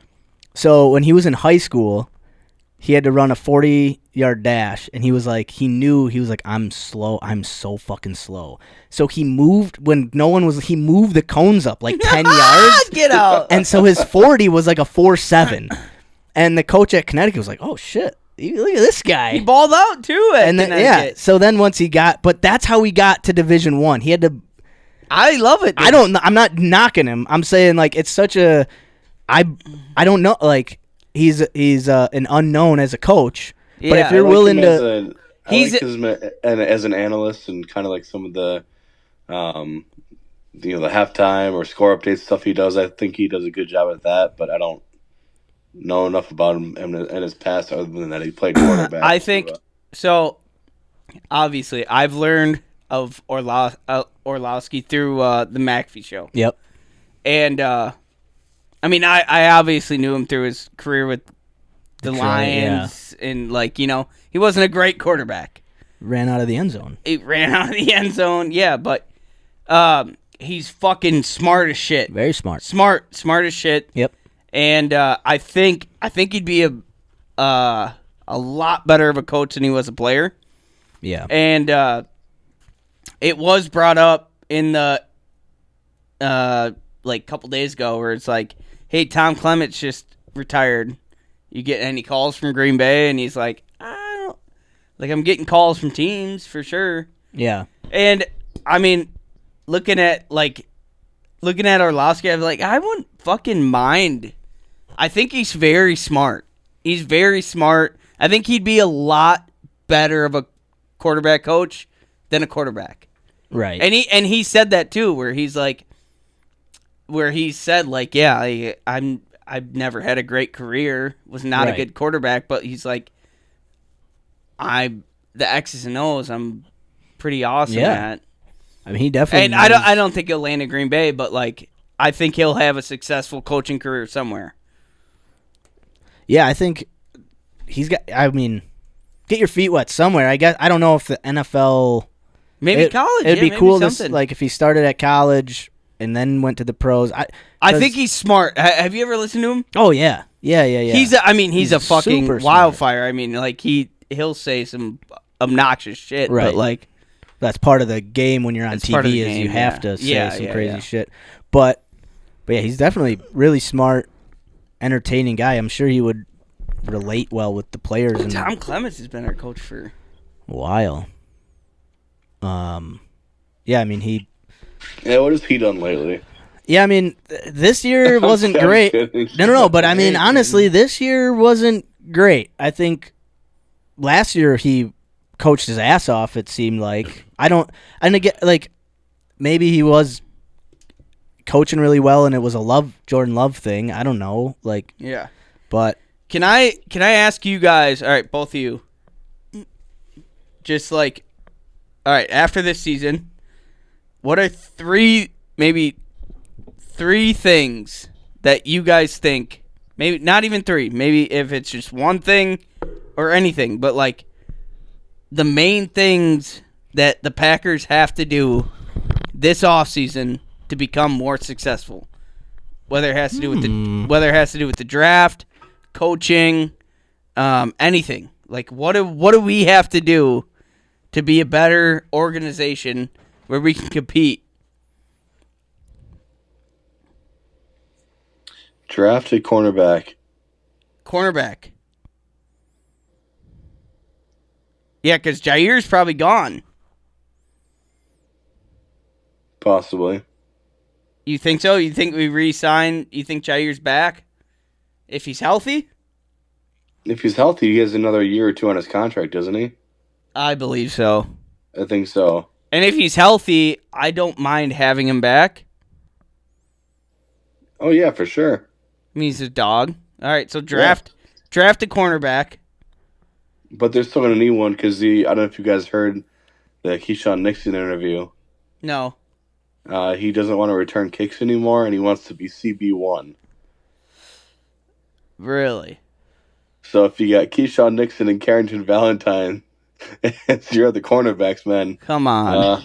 It's not a great recipe there. All right, let Max come back for this.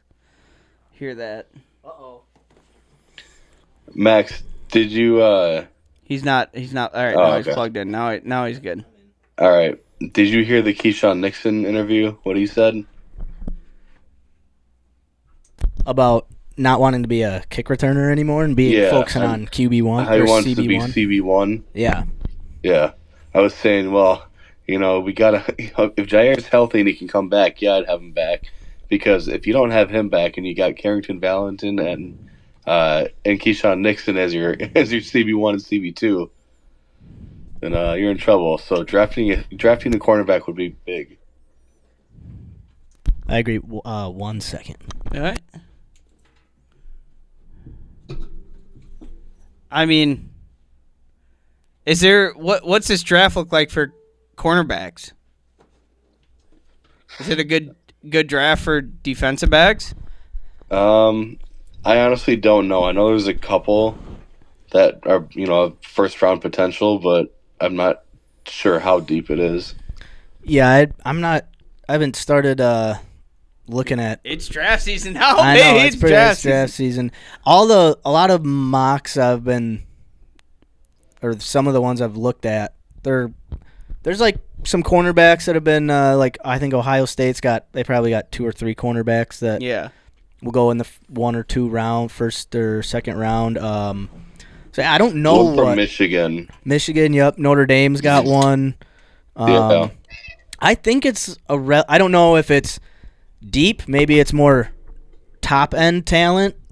But I don't know. I think a cornerback would be huge. But I also don't think Nixon played that bad at boundary cornerback. I think him and Valentine were.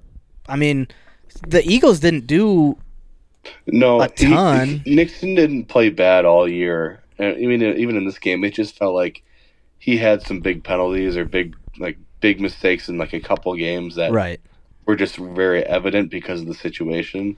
But overall, he didn't do bad. And I think if you get him, because he's always been like he came into the season as our slot cornerback, and then we moved him to the outside when Ja got hurt. So I think if he just focuses on developing as an outside boundary cornerback, maybe he can be. He would be good, but but that's like a maybe. Like you don't want a maybe go. You want like a guy who you're like either a young rookie who you're bringing up and developing, or like a proven guy who you're like, all right, this guy's played well in the NFL. He's, a Pro Bowl or whatever out there. That will obviously make him feel more comfortable. Yeah. I don't know if I want Ja back, even if he's healthy. I don't know. I don't get the best vibes from that guy. I mean, it's been hard. He's been out. I mean, it's like he's freckled into every season where he's played a couple games, then he's not. He talks a lot of shit. Right. It's just I like Ja. I think he could be, if he's healthy, number one shutdown cornerback. But it's at the same time, it's like when you're that injured and you're getting paid to so much money. I don't know, man. It's almost. I wish you the best of luck on another team. I hope you don't go to the Lions, Bears, or Vikings. It's like Micah Hyde. Yeah, but even that, Micah, he was a safety, and like he wasn't quite the athletic. Yeah, but he's still balling out. Yeah, he was just a really good football player, Yeah. right? And then he went to the Bills and was great with the Bills for a while. So Yeah. I don't know. I think because Ja's got to be 28, 27. Yeah, He's still got 3-4 years of Decent. two years of high level football. 3-4 of at a cornerback too. Yeah, so I'm almost he's saying probably 27. just Ja. It sucks that you got hurt and you've been out for so long. It might be it. But we gotta have players who are just if we're paying that much, they're like Jordan Love. Like he missed 2 games with a fucked up knee, and he came back, fucked up his groin. Yeah, I mean, obviously quarterback's different, but you have the sense of like these are guys like he doesn't seem like a locker room guy. He seems like if things are going good, he's good. When things are bad, he's like off the wall. We don't know what's going to happen with Ja, and you don't, as a fan, like you don't want that on the team. Yeah, that type of like volatility, because you don't know what that does to the locker room in terms of like the younger guys underneath him watching him. Yeah, I mean he's an example. He's a leader. Right. Yeah. It's like, oh, when things are good, we're good, and then things are bad, we're not. We're just gonna pout and be upset and bitch and moan. Do we have trust in Valentine and? Dude, I love Valentine. I love Valentine too. I think he's a dog. I think he's a player. Yeah, he's good. I know that Goddard fucked him up on that touchdown. Yeah. But I mean, He did fuck him up. But Goddard's Goddard's got 100 pounds on 6'5". that Yeah, guy. he's 6'5", 260. Valentine's He 6'1". learned. Don't take him high. Take him low. Yeah. Take his ankles. And the other, side note, little That tangent. was when that happened in that game. I was like, "This is over, That was bro." So embarrassing. I was like, "I love Valentine. Take him low next time." But when that happened, I was like, "Man, that's the game." Here's what I don't get: if you're an offensive player, you can stick your hand out, you can stiff arm a guy right to the face. You can it's grab not his face mask and you can push him down. Yeah, it's not fair. But if you're on defense and your hand grazes It's a the flag. face mask, it's a 15-yard penalty. Yeah, but it's on just- offense, you can reach out, grab a guy by the face mask, and pull him down. That's just how it goes. That's it. Yeah, that's the rules. And I'm so. What I'm saying is, I can't obviously go low next time. I don't really know what you were thinking. I mean, in the first place. He was just trying to. Yeah. But at the same time, it's like, I mean, He was trying, man. why do we have our 200-pound cornerback soaking wet Going against up Dallas Goedert. a guy who's 260 pounds? Like, Yeah. I just there's something. I can't doesn't blame Valentine. I can't be like, oh nope, Valentine. I don't want him at cornerback No, I like anymore. him. I fuck with him. But I like Valentine. I think that dude's got energy. Like you see him dancing and shit. Like he's got. I love that dude. I think he brings something. He's gonna be a starter for the Pack. I mean, hell, it wasn't like he made a mistake or fucked the play up. No, he just got sunned on, you know? No, he just got manhandled. He got by a big. He got. Sometimes you're gonna get got. and it sucked that it was in the playoffs. And I think but- he learned his lesson where he's like, all right, I'm just going for the ankles at this point. I get it, dude. All right, so I'll ask both of you guys this question. And we'll talk about this more once the draft gets closer. But coming off this season, how it happened, I think it was a very kind of embarrassing, ugly end to our season. Oh, yeah. It was a fucking Samuel Adams breakaway blonde end of the season. Disgusting. Sorry. What is, in your opinion, both of you guys, the things that you think we should focus on going into next year, 2025, 2026? Is it offensive linemen, wide receivers, D linemen, O linemen, linebackers, safety? What is it with the draft, free agency? Like, as of right now, obviously, like, we'll have a couple months from now, maybe a month or two, it'll be different. We'll think, but like right now, what is it that we have to focus on?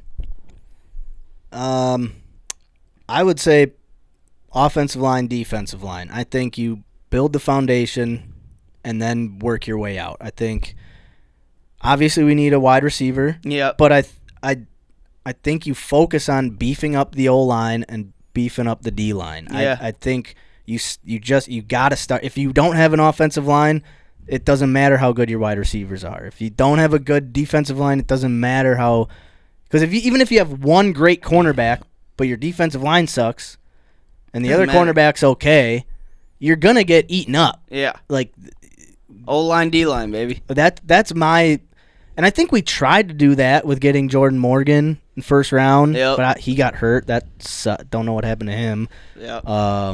Just like what the injury actually, like I think it was a shoulder that just must have been fucked him up the whole season. I think so, yeah. So that's just kind of bad luck. That sucks. But I think you really got to hit on your offensive line and defensive line picks. I think Devontae Wyatt is okay. I think he's had probably his best season, but I mean, can you rely on that guy to be a run stopper? Probably not. He's a pass rush specialist, and he's really good at pass rushing. Yeah. Mm-hmm. He's a little wild on run plays. You'll see him just like, he might get in the backfield, but he's really nowhere near the play or whatever. Or he's on the ground. So I think you just beef up Kenny Clark. I mean, love the guy. He's been a Packer through and through for a long time, but he struggled this. He had his games, he had his highlights, he had his big moments. You know, he played well in certain and little spots, but he wasn't a dominant defensive lineman. Yeah, it didn't feel like it this year at all. No, I mean, he's getting paid a lot of money, and he was very, very average. So I really think, and same thing, Josh Myers. I think I haven't been a big fan of Josh after his. I think his second season was just like, I don't know if this guy's got it. He's going to be a free agent, so we'll see. I think I was looking at some like quotes of Goody saying how like Josh Myers played his best football this year, and in my head, my first reaction was like, no, the fuck he didn't. But then I was like, well, maybe he's just saying this so some team overpays him like a shit ton. And a team goes, well, hey, man, actually, he played. It's all leverage. The GM. Leverage, baby. So, like, that's kind of and also, if even if you have a guy who you don't want to re-sign, you still want your guys to get paid, like, to go out and get paid. And, like, you want them to leave, like, not hating your organization. Seems like the Packers have a little bit of a history with that, where they let their guys leave with a little bit of hate. Right, like last year with Runyon Jr. Like, I think he went out on good terms. We were like, we don't want him back, but hey, we love Runyon. He's a great guard, and then he gets $10 million a season from the Giants. And you're like, it's like Clay Matthews was just on Bussin' with the Boys, and he was talking about like his leaving from the Packers, and he was like, it was not good. I mean, a lot of like past Packers also, like, it's a different management now too, but like a lot of people are like, Packers, like, they let you go. It's like how the Patriots are. They let you go the year before you're but like, I don't know. Nobody who leaves the Packers in a bad, like, it doesn't seem great, but like, And it's never going to be perfect, I think. But it's a business. It is a bit, and that's why it's never going to be perfect. Like That's why I don't give a fuck. I believe in Goody. At this point, I believe in Goody. Well, I mean, all right, let's think about his first round picks from the past 5 years. We're getting way too off. Sorry. No, that was. I had to answer my question here. Question here too. What do we got to do, Andy? I was right there with you, Max. For the most part, I was going to say edge. Yeah. I know they had a few games this year with big sack numbers, but again, that was against shit teams. Yep. It just felt like in any big game they were unable to generate any pressure. Right. Rashawn Gary's another guy who was very poor this year.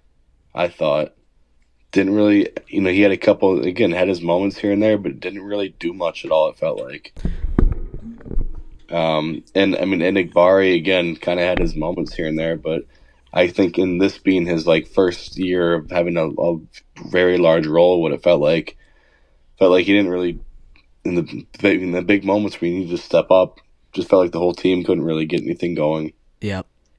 Oh yeah. Defensive line and from edge to interior.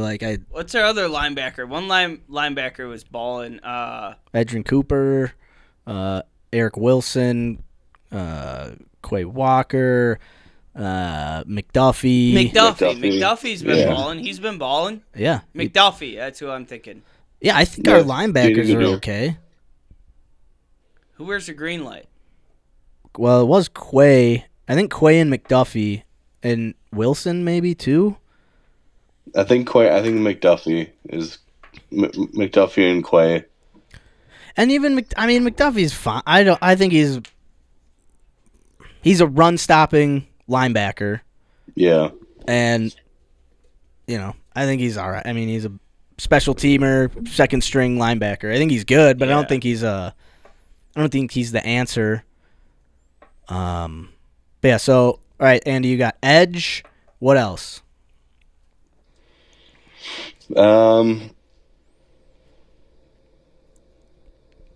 Shit. Maybe the players needed to take a shit. Maybe they weren't shitting enough. Could be, dude. Maybe. Yes, obviously I would offensive defensive line as well. I agree with pretty much everything you said, Max. But I guess I'll say receiver.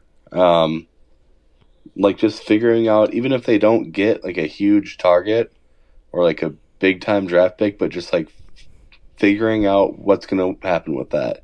Yep. If they want to figure out a main one or two weapons, but figure out which guy is going to work in best role or which spot. Like you said, it kind of feels like they were all over the place with that. Never really was able to carve out it felt like as soon as a guy got in a rhythm, somebody else would grab it and you wouldn't hear from that guy for 3 games. And not that it's a bad thing in terms of as long as everybody's being productive. It felt like not everybody was productive when they needed to be. There's a lot of off games or guys dropping footballs, shit like that, you know. So like I said, whether they draft somebody or not, just figure out what the hell they're going to do there. Yeah, none of the wide receivers ever took that next step, Yeah. Dobbs is. I feel like Dobbs is what Dobbs is. I thought Dobbs was going to be the one to do it. I don't think Dobbs is going to get any better or any worse than what he is. I think he's a good number 2, solid. You think Christian 3. Watson was? I think he was our number 1 if he stayed healthy. When he's healthy, yeah. And even still, and I am the biggest Christian Watson. I drafted him first overall 4 years ago in my dynasty fantasy football league. I had all the faith and belief in this guy, but when you watch him catch a ball, and he's been better with drops this year, but he doesn't look natural when he catches a ball. It looks like he's really, really efforting to catch the football. And I know he made some big plays, but he just feels like an athlete that's trying to play wide receiver, not a wide receiver that's an athlete. Yeah. And I don't know if he's ever going to have those natural hands. If you well, Dobbs has had drops too, but like he doesn't have that like I'm gonna go grab the ball and I got it and just like T. Higgins. He's a guy that'll go snatch it and just like like it's the ball's his.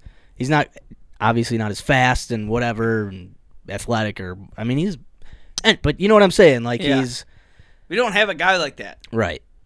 And I know there's a lot of talk about the Packers wanting T. Higgins, but you're gonna have to pay him a lot, and he's up there. I mean, those are moves like I can't see us making. Yeah, cannot see us making. I would love. I mean, T. Higgins is young still. Yeah, he'd be a great mentor too. I think with our young wide receivers. Yep. I think Green Bay is it has to be a decently attractive place. Right. I obviously like young guys. It's not a place that's like it's not a lot going on here, but there's football.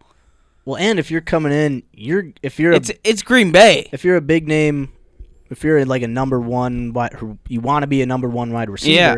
Green Bay, just in terms of the roster and how it's built, like Christian Watson's definitely not playing next year. Yep. So if you come in here, you're number one. You're the number one guy. Like, and you got Love.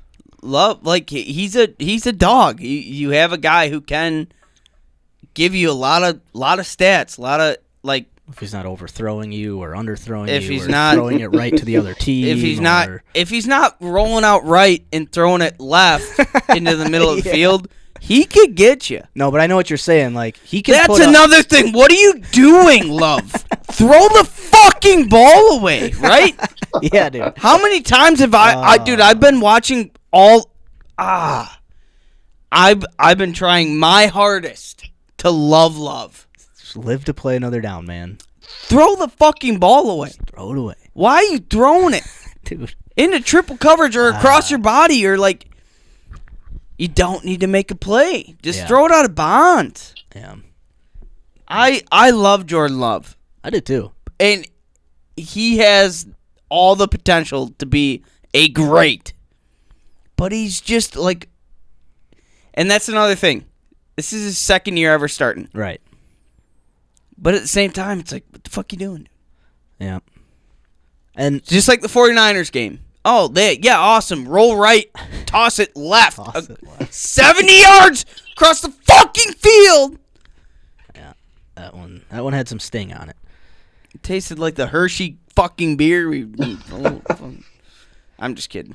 Yeah, I do think Jordan Love can put up numbers and can get guys the ball. It's just, well, hey, you got to get open, and so if you can get open, he'll get you the ball, right? Yeah. If you're across the field, so I don't know what other wide receivers are gonna potentially be free agents because I know we got a long way before free agency, like the actual because T. Higgins might get re-signed but we don't know. Packers are never gonna sign T. Higgins. They're never gonna sign a free agent wide receiver. They're gonna draft one. You know that Goody's gonna draft him. But I think that's the way to go though, which is fine unless in the 4th round. Yeah, but, I mean, that's Jordy. Because I just don't know what other wide receivers are out there. What do you guys think Antonio Brown is doing right now? Fucking slapping his dong against some bitch's face. He might. That is exactly what he's doing. He might be addicted to heroin at this point. Yeah, the Cracker of the Year award. Have you seen that? No. What is that? The Cracker. Andy, you know what I'm talking about? Yeah. All right. Yep. Who won that? I didn't see it this year. Is that like an Antonio Brown award? Yeah, Antonio Brown, the Cracker of the Year. It was like Pat McAfee, Shane Gillis, Joe Biden. I actually think I think Shane Gillis won the Cracker of the Year award. I mean, yeah, it's got Antonio Brown presents. It's a picture. It's like a fucking the Hall of Fame like sculptures, but it's just Antonio Brown and it just says Cracker of the Year award under it. Yeah, Shane Gillis won it this year. Good for AB, man. It's awesome, dude. You got to stay relevant. Right. Him in those boots. Remember when he was doing those rap videos? Yeah, in those big ass boots. Yeah. He's always just fucking slapping people with his dick. trainers, Put your dick away. strippers. Yeah, dude. Don't matter. I gotta go with another Diet Pep All right. and piss. Sounds good. And then what are we gonna let's move past the pack, and let's talk postseason. What's going on now? Our prediction for the Super Bowl. All right. All right, Andy. All right. All right. I think I'm high. I know I a little am. buzzed. Yeah, Andy is for sure. A little mushied. I'm gonna get a D Pep. Woo, it's going to be I good. might suck down one more bush. Might just Time have is to. Oh. It's not even 10 o'clock yet. I got 8 minutes. Yeah, I'll take one. So other than say we don't bring in a wide receiver in free agency, is there another position that you're because I think Goody wants to get into free agency, you know, like he signed Xavier McKinney, he signed Josh Jacobs. He's willing to do it. Yeah. Is there a position outside of wide receiver that you're like, I hope he tries to strengthen this group with a free agent? Again, I don't really know the market, but maybe some sort of like established offensive lineman from somewhere. Yep. You Yeah. know, I don't really know how many are available who's all free agent, but Yeah, because, I mean, you know, somebody who's been around the league for a few years now and you know is established as a starter and like just to get some solidarity back in that consistency back in that O-line room. I 100% agree with you because I feel like the one area Goody has struggled in drafting has been O-line. I mean, he got Zach Tom in the 4th or 5th round. That was a good pick. He drafted the left tackle Walker in the 7th round. That, you know. But Sean Ryan, very average guard to be drafted in the 3rd round. Very, very hot and cold, too. Fucking Josh Myers again, and we all know how I feel about Josh. And who's our left guard right now? Oh, Elton Jenkins. Yeah.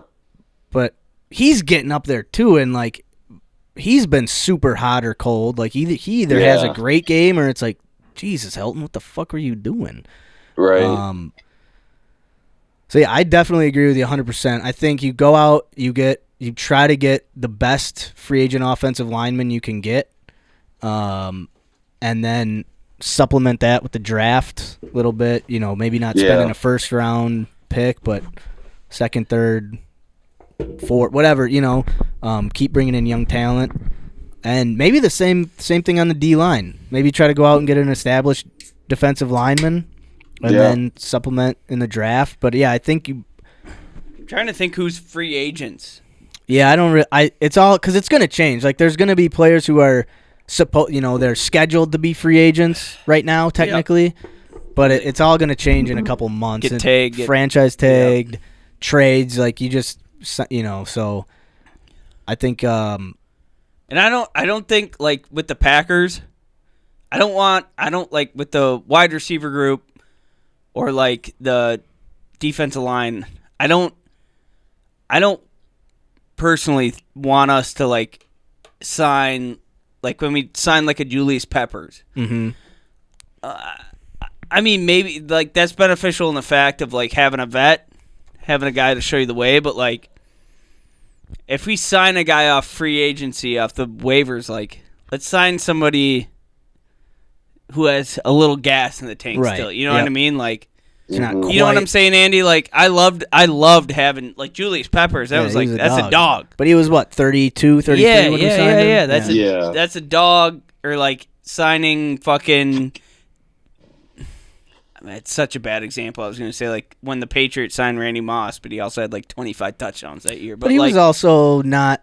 He was seen as a guy who's like, does he have anything left in the tank or doesn't he? Yeah, like, he should, but when he sucked ass with the Raiders, so yeah, it's like but I don't know, like I don't want the Packers to sign like super like old guys to show the vet. Like let's get some guys in here who like have a McKinney like a McKinney, yeah, 25, like a Josh 26, Jacobs, yeah. like these guys, like, but like how, like who is there? Who's that? Who is that? Yeah. Who's available? Right. Like, I don't think. I think the Packers need to make some moves, dude. Make some moves. Right. 100%. But don't overspend on a guy who might be a little not have as much juice left in the tank. But he's a name, so don't overspend. Also, Andy, do you see that Jeff Hafley interviewed with the Jets for the head coaching job? Oh yeah. I did not know. Yeah. Imagine that. Interesting. I don't think that's going to be a hire, but because also think about all the coaches who are still in the playoffs and are still like those coaches are going to go before I think. But so Johnson from the Lions. Mm-hmm. What I heard today was like very likely to become the head coach of the Raiders. Mm-hmm. Yep. Who else we got? Fucking the Lions defensive coordinator. Aaron Glenn. The offensive coordinator for the Texans, Slowick. Yeah. Yeah, I think Jeff Hafley probably has another couple years, or a year or two before. But I think it's good for them go out, get your interviews. Get your interview, feel like a big man. But it just could take one good interview. Like, yeah, you don't know. I would hate Jeff Hafley. Our defense was fantastic. But hey, if we lose Hafley, who do we gain? We got Robert Saleh in the building still. Yeah, throw him at D. Oh boy! D coordinator. I wouldn't mind Saleh. Yeah, but would you take Saleh over Hafley right now? No. How good was the 49ers defense, and was Saleh their D coordinator? Yeah, I mean he's a good defensive coordinator. No, I'd take Hafley. Yeah, I think But I'd be all right if Saleh took over. Right, if Hafley left and... Yeah, but Saleh's probably going to be the new D coordinator for the 49ers. You think so? Yeah, he interviewed. Be interesting. That'd be funny. Go back home. Go back, yeah. Yeah. That'd be... But him and LaFleur are best friends. Best buds. If Hafley left and Saleh took over, I wouldn't be salty. Right. I'm kind of getting at the point to... Uh-oh. Get Bisaccia the fuck out. Oh, okay. All right, Carl. I didn't want to say it until you said it, but yeah. Right? Kind of like I love Bisaccia, but like our special teams has been a problem, dude. I thought it really hasn't gotten better since he's been around. No. I think it's gotten way better. What are you guys talking about? I mean, we used to not be able to punt the ball. We used to not be able to fucking Right. cover punts. We used to not be able to cover Bisaccia kicks. is not responsible for All how right, fair. beautiful. That's fair. Okay, yeah, you are. Whelan's my favorite Packer player. I do think Bisaccia's overrated. Don't get me wrong. Dan. Okay, I don't have much against Bisaccia other than the botch plays that have happened. Yeah. I like Bisaccia. I think Whelan's one of the best punters in the league. It's got to be up there, yeah. McManus bringing it. All right, maybe we got to keep Bisaccia, but like, what I mean against the Bears too, or against the fucking Eagles, like this plays like that. Like, I feel like our special teams. I don't know. Maybe it was just like the end of the year this year that kind of made me think like that because McManus missed a short chip shot, right? Which makes you think, and then Nixon fumbled. God, Nixon fumbled a kick that he recovered. That was fucking said that the Eagles recovered. Yeah. So I do agree. I think Bisaccia is a little bit overrated. He's also like assistant head coach. Yeah. So I mean that's I think the highest position you can have as a coordinator. Yeah, I think he's head to head with LaFleur. I think LaFleur leans on him a lot. Yeah. And I mean I don't know. I don't know. All right, can I ask you guys another question because I don't know what to think about it. Shoot for it. What are your like cons against LaFleur? Like as a head coach, like what are his like? you know, like you've said it a lot. Like him in his post game interviews, it's like we got out coached. You know, it was my fault, and you kept saying like, how many times can we be out coached? Right. So like, as a what do you think?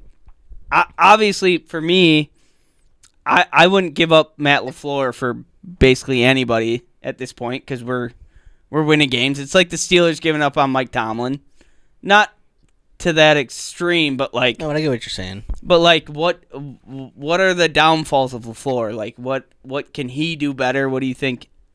What do you think at that aspect of our team that could be better? Yeah, I'll take this one first here. I think he disappears too much as a play caller, as a head coach during games. In terms of, he'll have the games where the offense looks great and they're running the ball all over the place and they're throwing the ball well against a shitty team, and they're just making the easy plays look good. You get into some of these games against the better teams, it just seems like, well, all of a sudden there's no creativity on offense. It just seems like they're just running the same 7 plays over and over and over again. Yeah. And then that's where they come into, oh, we got out coached, blah, blah, blah. Yeah. Because it just felt very dry. It felt stale. It felt like you're running the same 7 plays. It feels like there was no effort to make any sort of adjustment. Right. And like something you got to do as a head coach over the course of the game, you have to make adjustments. Yeah. I felt like far too many games they didn't make any adjustment attempt whatsoever. They didn't really change anything. They just sent him back out there and hoped it worked again. And who knows, I could be way fucking off on all that, but that's just what it felt like watching the games. Oh, yeah. No, I'd agree with that. Consistency, play calling for sure. And just the volatility of his emotions. Like, dude, it's when things are good, he's great. When things are bad, it's like we've got a 12-year-old coaching our team. Oh, my God, yeah. And I think if you're a coach and you're stressing to your players, like, stay focused, keep your head, like, play smart. But then you look over and you got your coach who's jumping up and down, freaking out, waving it, just going nuts on the sideline. I hate to say it, he looks like a bitch. It's like anytime I get it, like with the refs, or he has no composure. He really does not. I like the fire. I like the fire's good. Mm-hmm. But if you can compose the fire, that's better. Like LaFleur's, he's one emotion. It's either like on or off. Yep. And I don't hate it, but it's like McCarthy. Like it was like he was kind of blank. Like he was a blank face. Like right. You know what I mean. And LaFleur is, wild, dude. Like. And yeah, you want the fire because it was like, fire. When McCarthy at the tail end, it was like, dude, he just is like, doesn't seem like he cares. No, what's you gonna do? Running back screens until I get fired. Screens and draws all day. Yeah. But yeah, so I think that's where it's like, and that I don't know if that'll ever change because I feel like that's kind of if that's who you are, that's who you are. Which I think is I don't mind too much. Like I like the fire under LaFleur's ass. And I like the fact that, I think obviously since Rodgers left, we are definitely running LaFleur's offense now. Like we have a structure. Yep. You don't have a guy who is going against the offense. Maybe Rodgers was going against the offense because he's like, Jesus Christ, we're doing the same fucking shit we've been doing. That's not working. What are we not doing this play again? I know. I don't know football enough. Like, it was awesome to see. Like, I think the biggest two things of this season was Josh Jacobs and McKinley. Like that, probably the two biggest free agency pickups that we've ever had. Yeah, we would have been lost without those guys. Reggie White, obviously, like that's the number one, always will be. Yep. But Josh Jacobs is a dog. Yep. Emmanuel Wilson's kind of a dog too, which I don't think we gave him enough. Unless it's fourth and 1 or whatever. Get Ashton, dude. I hope Packers draft Ashton Genty. That'd be wild to have fucking Josh Jacobs and Ashton Genty. A little two-headed monster action. Because A.J. Dillon's gone. Yeah, Gone. He probably's not. He's probably. He's done with probably football. done. Yeah. Emmanuel Wilson. Get him out. Hell, they got Marshawn Lloyd coming back too. Right. Yeah. Shit. Fire him. Fire him. Didn't even play. Ashton Genty. Is that your dream pick, Genty? Yeah. Yeah. I love Packers Genty. Dude, Genty's going to be a dog. That's a Packers pick. Yeah, it'd be interesting. I think he could drop. We won't get him. I mean, if we picked... So what would it be, like the 23rd pick. 23rd Yeah, pick. if we picked Ashton Genty with the 23rd pick, you know how pissed people would be? Oh, yeah. I'd be stoked. People would be losing I'd be their mind. very angry, stoked. Right. Be like, yeah. It'd be like happily upset. It'd be, yeah. Yeah. It's never going to But happen. you know what, though? Sometimes some of those good teams, they don't necessarily draft something just because they need it. You know, they go out, even if they have something, they go out, take a stab. Right. You know? Take a shot at a player you think could be a game changer, even though it might not be exactly what you need. But, hey, like, we got him and nobody else does. Like, Genty's going to be a dog in the league, I think. I think he's going to be a dog. yeah. We're not going to draft him. I think he'll go... Trying to think of the lineup. Well, I know a lot of people have him going to the Cowboys. I think the Cowboys pick like 12th or something. A lot of people think the Cowboys, because they don't have, who is their run? Dowdle or something? Yeah, Rico Dowdle. Like, fine, good. Like, he played well, but he's not a number one I thought they had running Tony back. Pollard. No, he's with the Titans. Yep. They did have Pollard for a little bit, but Pollard was good for a little while. Can I say something here? please. You can say whatever you want. You guys aren't gonna like it. Oh, Ashton Genty seems like a Vikings kind of pick. Ooh. Like, picked right after the Packers. Yeah. Ooh. That does seem like a... Because they don't have all they have is Aaron Jones and... Who's it? Madison? They had... Madison? Do they have Akers for a little... Or that was last yeah. year. No, they have Cam Akers, yep. Do they? Okay. But he ain't a number one. No. Vikings, yeah, they're not gonna draft. Quarterback. They might draft a running back. They might draft Genty right after the Packers, dude. Receiver, I'd say they're good at receiver. Yep. Damn it! That was a good call, Andy. I'm trying to think of like the last Boise State running backs who. Jay Ajayi. Jay Ajayi, Doug Martin. the muscle hamster. Yep. Ian Johnson never made it. Yeah. He proposed to his girlfriend and then That was it. That was, that was he it. peaked. Yeah, then he started selling real estate. Hey, he's good at that. Yeah, I think. I don't know. I have no idea. All right, so what did you say? You want to talk about the playoffs? The rest of the playoffs? Yeah, you guys want to just Playoffs. let's Playoffs? just talk scores. Playoffs? Playoffs. You want to talk playoffs? We don't have to go deep into it. We can't even win a game. Can't even Playoffs? What are the playoffs? Can't even beat the Bears. Fuck, I don't even want to talk about it. Let's just talk. Andy, who do you want to win the Super Bowl? Now that the Packers are Yeah. out, who do you hope?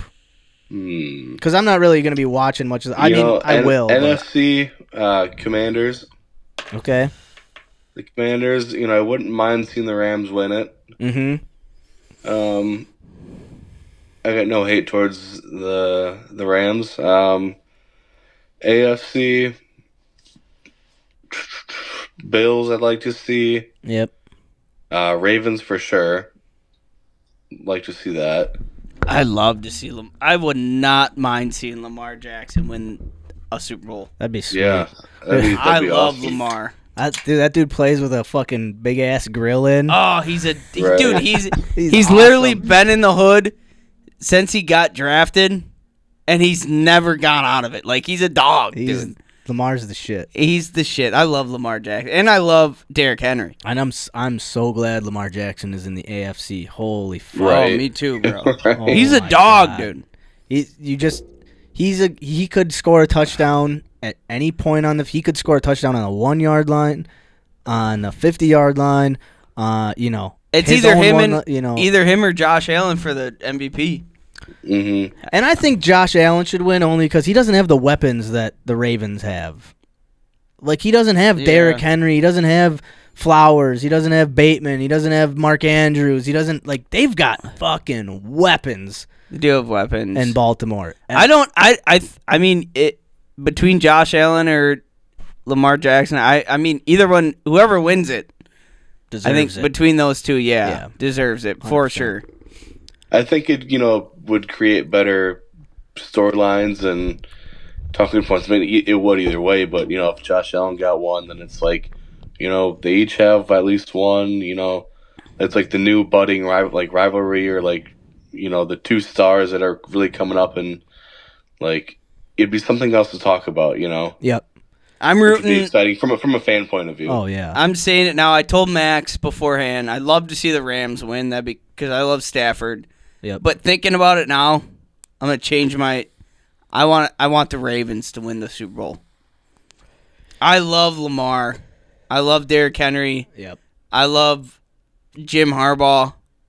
Derrick Henry deserves a Super Bowl. Man. He does. That guy deserves a Super Bowl. Jim Harbaugh, the Ravens, like, I love him, dude. I out of anybody else, I want to see the fucking Lions lose so bad. Oh. Seeing the Vikings lose was that awesome. That was so great. I want to see the Lions The lose. Vikings was great. Oh, I'm Ravens. I'm Ravens through and through. The only thing that got me through the Packers losing was the Vikings losing. Oh yeah, they got their asses. And Sam whooped. Darnold looking like dog shit. Because finally, just lost his contract. Finally, that team plays the way they should have played all year. Like, that is, I don't know how they have Justin Jefferson and 32-year-old Jordan Aaron Addison, Jones. dude. Oh yeah, Jordan Addison's really good too. But They did you know that guy's got like 3 they got Naylor DUIs? too. Naylor's. Does he? Yeah, Jordan Addison's a huge boozer. Loves to booze and drive. That guy Yeah. I love it, Yeah. dude. loves He's boozing good and at driving. boozing and catching, too. Dude, I bet you that dude is. I guarantee that dude is a booze hound. Hey, gives me more respect for him. if you can booze up, catch some balls, bro. That dude loves boozing, man. Hell yeah. Holy Just shit. like Tommy, boozing up and catching balls in his mouth. It's awesome. Enjoy. Fuck the Vikings. Glad they're out.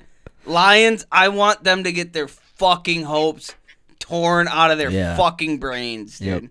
I love Dan Campbell. But God, am I sick That's of the them, only man. person I like. I'm sick of Jared Goff being I good. fucking hate Ugh. Amon St. Brown so much. It's fucking. Hate him. Same. Hate him. I only hate him because he's so good. That's the only reason I hate him.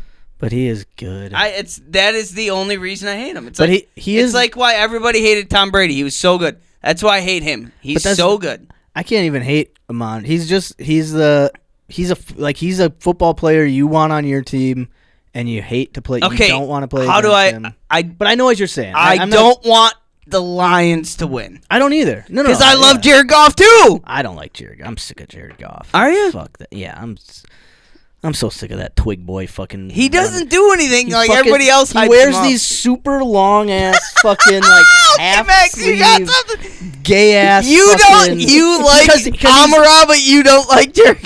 dude, Jared Goff is like self-conscious of his arms. I swear to God, like this guy wears the fucking. It'd be like us if we were him. Dude, he is such a. I don't like. I love that. I love the fact that you don't. hate him. Well, yeah, I'm not. What he says, Green Bay suck because Green Bay has been beating. Amara St. Brown wore a shirt in the green. That's what I'm saying. That I can't hate that. Like the Green Bay has owned Detroit for forever, for a fucking millennia. You know, like I can't hate the All right, guy. well, let's for all just he center wore- in the all middle. it said was Green Bay sucks. Like what? Let's just center in the middle and say, let's hope Detroit loses. Oh yeah, I like Amon-Ra. I don't want him to win though. I don't want him to. I don't want him to win, but he's not a guy I root against. I root against Jared Goff only to throw I just don't- interceptions, not to get hurt or anything. I don't but- root against Dan. I love Dan Campbell because he's just let's put a fucking chaw in and fucking just be a meathead. But yeah. But I like. I him don't too. want. I want him to lose. I course. want. I'm trying to think who Hell the yeah. fuck. All right, who are all the teams? What do we got? The Commanders versus Commanders, Lions. Commanders, Lions. Rams Oh and my Eagles. God! If the Commanders beat the Lions, how sweet. fucking sweet That'd would be that sweet. be? Left hand up. Who are we? Where that comes? Commanders. Yeah. Fucking. This could be my time to put in the no way parlay.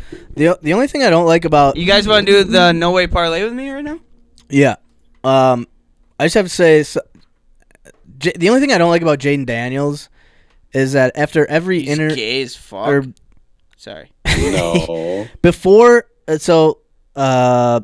post game interviews, like on the field, like, wow, take us through that last play, and he was like, first of all, I just gotta, give all the praise and glory to Jesus Christ, my Lord and Savior, and that's fine. I got nothing. If whatever you believe is what you believe, but if something bad happens, do you also go, gotta give it up to my Lord and Savior, Jesus Christ?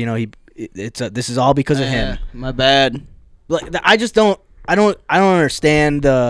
When things are good, it's all on Jesus Christ, but when things are bad, like, It's all on him. it's not. But I've never heard a soundbite of him going, yeah, we lost, but it's all because of Jesus Christ. Got to give it up to. I don't get that, like. I respect that. That's not just a him thing though.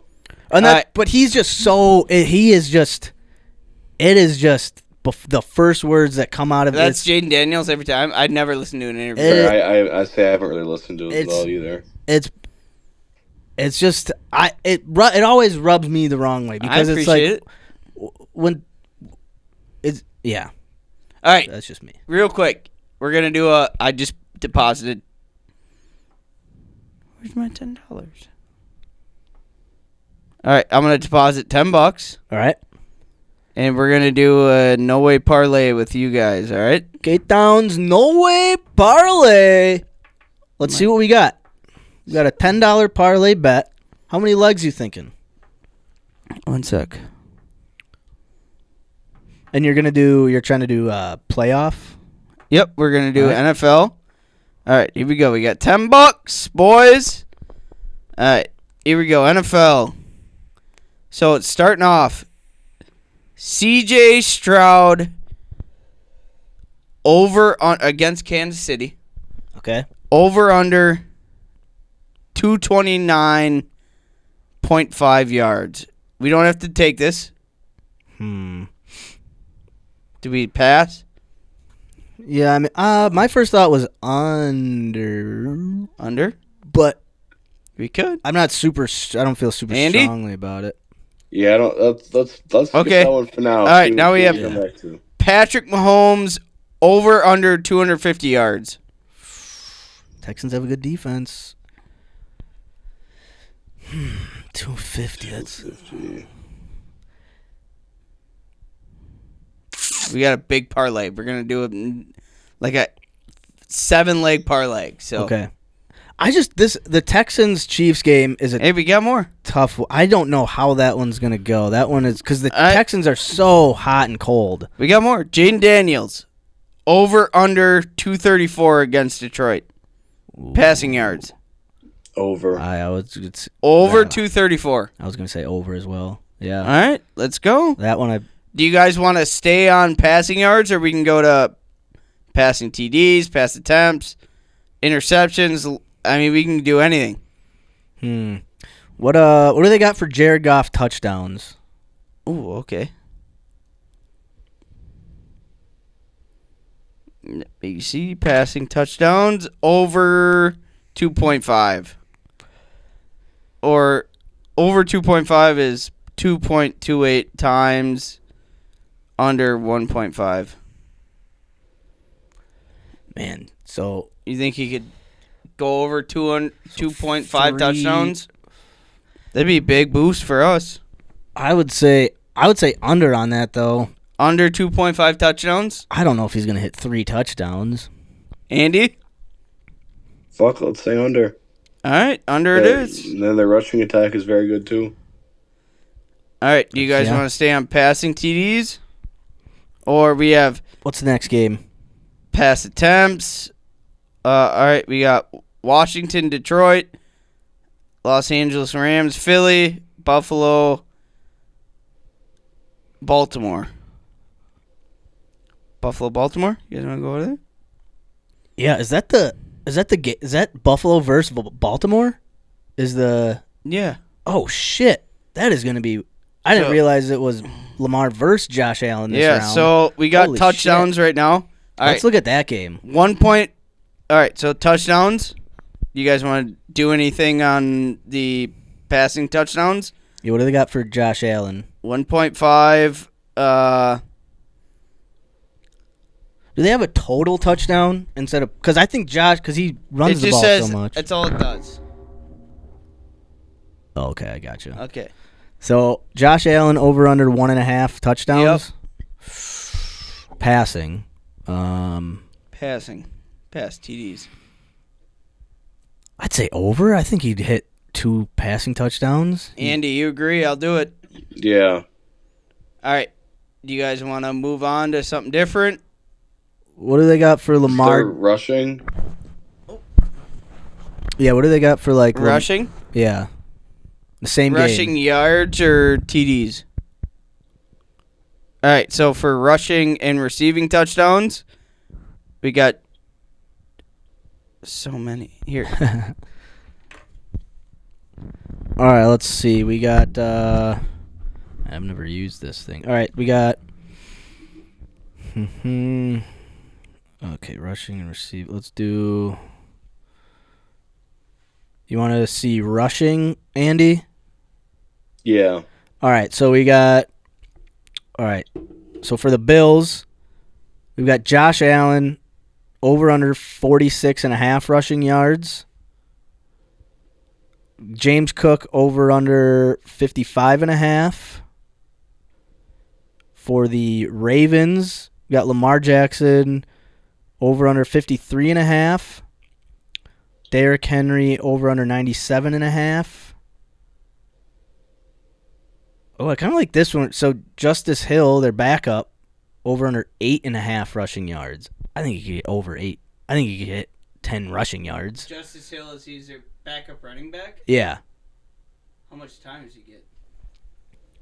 1.8. 1 point. Over. Do it over. Hit that over. Hit that over. All right, so over. How many we got at the bottom? How many more we need? We got. Let's fill it up. I'm not sure. We're filling it up until we can't. Uninsured. I'm not sure what. That's right, got to be 3. We'll just right? keep going. Just keep going. All right, so Andy, any of those? Josh Allen, James Cook, Lamar Jackson. How many Derrick yards Henry? for Josh Allen? 46.5. Rushing yards Yeah. against the the Ravens. Yeah. Ooh, Under. That's spicy. Andy, What do you think? Yeah, Fuck. I'd probably have to say under as well. that could be the one that breaks us. But let's do it. All right, we'll hit the under there. Lamar Jackson over under 53.5. Derrick Henry over under 97.5. Ooh, that's a. What's the Bills' running They got run defense? They good? I don't know. 96 for Lamar or for Derrick. Derrick? 97.5. I don't think he's gonna get that much. I feel like it's gonna be mostly in the air. Think so? I don't know because Andy? he's. I feel like he's like a big. He needs to hit like a 50-yarder or something. Yeah. I'm gonna say under. I mean, I think he could get it. I think that even in games where he's kind of been stuffed, they just keep giving it to him, and at some point he breaks a run or two. You think he's Like gonna that's where hit the yards come from, but I do think he gets it. more than 97 yards? Yeah. All right, do it, Andy. All right. So we're at. I think we need. I don't know. We can do as many as we want. But I don't know what the. The more we down do, at the bottom. bigger we win. Well, right. Okay, so let's do. Where's the other game? Let's look at the Rams-Philly. Rams versus the Eagles. We We put Puka Nacua touchdown. Puka Nacua touchdown. All right, let's see. Receiving, rushing touchdowns, it would be. Yep, got it right there. All right, we got Puka Nakua, he's 0.5. So if you think he's going to get a touchdown. Yeah, I'll say. I All bet right. Puka Nakua scores. All right, we got that for the What over. does the Jalen Hurts passing yards look like? Jalen Hurts passing yards. All right, let me get there. Pass yards. Jalen Hurts, 204.5. That's a tough one. Yeah. What's the Rams' pass defense? Is there a place on here I can check that, or No, it's usually just when I go to another. just a different app here? Yeah. Let me check. Let me see if I can. I think the Rams are. I think they have a pretty good I mean, pass defense. They played well against the Vikings. Yeah. I mean, they shut down fucking Justin Jefferson.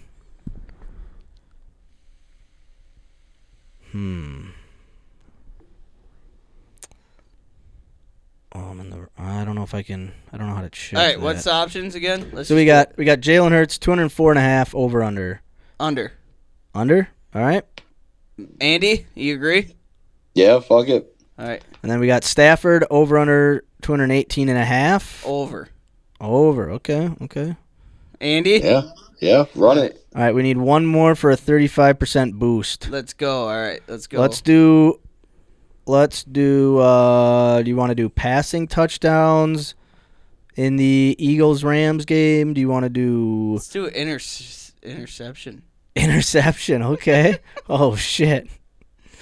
No, that's a bad idea. That's a terrible idea. All right, you guys pick the last one. But let's interception. Well, you can mark Kirby Joseph to get an interception. Who? Oh, like if the quarterback's throwing interception. Yeah. I thought it was you're betting on a player No. get an interception. Oh, Quarterback. that's what I thought. Okay, yeah. Okay, so we've got Jalen Hurts over under 0.5 and same with Stafford. So we can go to a different game too if you guys want. No, we can do it. Whatever you want, Andy. Last bet. It's all up to you. Doesn't have to be interception. Could be passing yards. They have passing attempts. Longest. Well, fuck it. We're on interception now. I think Jaden Daniels throws an interception. All right, let's All go. right. Put it on there. Yep, he's 0.5. So you think he does throw one? Yeah. Okay. All right. Here we go. Carl, let you do whatever. I don't know how you got to do your thing, submit it or whatever. But all right, we got one hell of a parlay in, fellas. All right, boys. $10. If we win, $650. Woo! Shit. Fucking go. Placed it.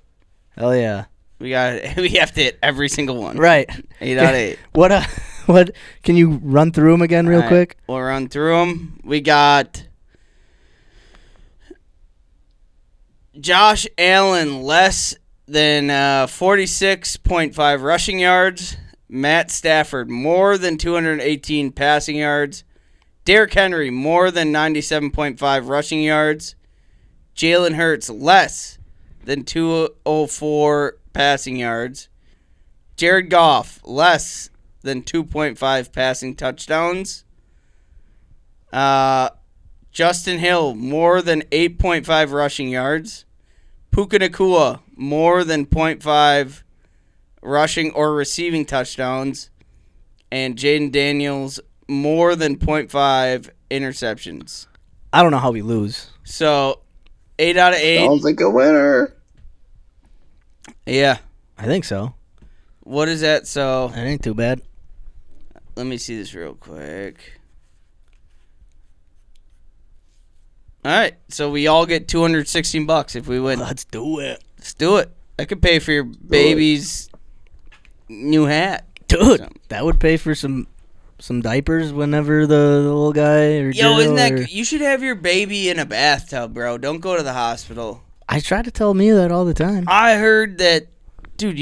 You have a baby in the. So Andy, Max is trying to have a kid. Yep. Is this Word okay up. to say on? Sure. Yeah, I don't care. It's so expensive to have a kid in the hospital. Yeah, it's crazy. It's like tens of thousands of dollars. Yeah. But gotta make sure the kid's I alive. guess make as long as the fucking thing cries, right? I don't know. I know nothing about giving childbirth. I've never even changed a baby's diaper. I've never Really? changed a baby. I know. Done it a couple times. It's okay. Just make sure it's clean. Yeah, I'll wait till I have my own kid to do that. Hey, I ain't about it. I've done it a couple times. Had to do it a couple times. Right. You know, change Casey's diaper a couple times. I'm sure you probably had to change Chris's pants a few times. Yeah, make sure Shit make himself. sure Chris's balls are clean. You know what I mean? Jesus. You know, wipe her All right, down. Dom. I don't even know what we were talking about. Got him. But all right. So No Way Parlay is in. We have 8 bets, and I think they all look pretty solid. Yes, I would. I'm rooting. Ravens are going to win the Super Bowl. Ravens are going to take on the Rams. Oh, Ravens, Rams. Ravens, Rams. Ravens, Rams. And Ravens. and the Ravens are going to beat the brakes off the Rams. Okay. Which, I mean, I don't know why I'm making this prediction because we'll be back next week, right? Yeah. But early predictions. All right, I like it. All right. What else do we have? We did playoffs. Okay. Do we want to do, Carl, you said you had to guess that Packer? Oh, yeah. Andy, anything, before we get into guess that Packer, anything else you want to touch on? Other than some boobies. Ooh, I do like I boobies. like those too. I'll touch on those. No, man, I'm just chilling out. How's the gummy doing? You Oh boy, I've been Feeling good? I've been in the world of hurt for like an hour and a half here, Still alive? That's awesome. but I'm barely breathing. I fucking love it. All right, this Guess That Packer. 6'4", 305 pounds. Ooh, 6'4", 305. All Dayton Jones. Nope. Tony Malls. Nope. I don't know where that one came from. Yeah, that was a deep cut. Holy shit. That guy even start more than 5 games? I have no clue. 3-year starter at left tackle for the West Virginia Mountaineers. He played in 52 games and was named 4th team All-American and 1st team All-Big East in 2011 by Phil Steele's College Football. West Virginia. He also earned 2nd team All-Big East after all 13 games as a junior. Born, you guys want to know when he was born? This. April 18th, 1989 in Cranberry, Pennsylvania. Cranber. Andy, don't be looking it up over there. I don't think I can type right now. To be honest with you. He was West Virginia. any guesses? Left tackle at West Virginia, so that means we probably moved him to a guard. Why can't I think of a West Virginia offensive lineman? Undrafted Oh, okay. in the 2012 NFL Draft. He signed with the Green Bay Packers on May 11th, 2012, and he earned a spot on the Packers' 53-man roster in 2012. He played in all 16 regular season games and started both of Green Bay Packers' postseason games at right tackle. What the fuck? Why can't I think of this guy? So we had, because that we would have had Bakhtiari by then, right? So. Evan Dietrich Smith. Oh, No. That's a good pull. He started 15 games for the Packers in 2013, including the NFC wild card game. At right tackle, or just Sure. okay. But this will probably give it away.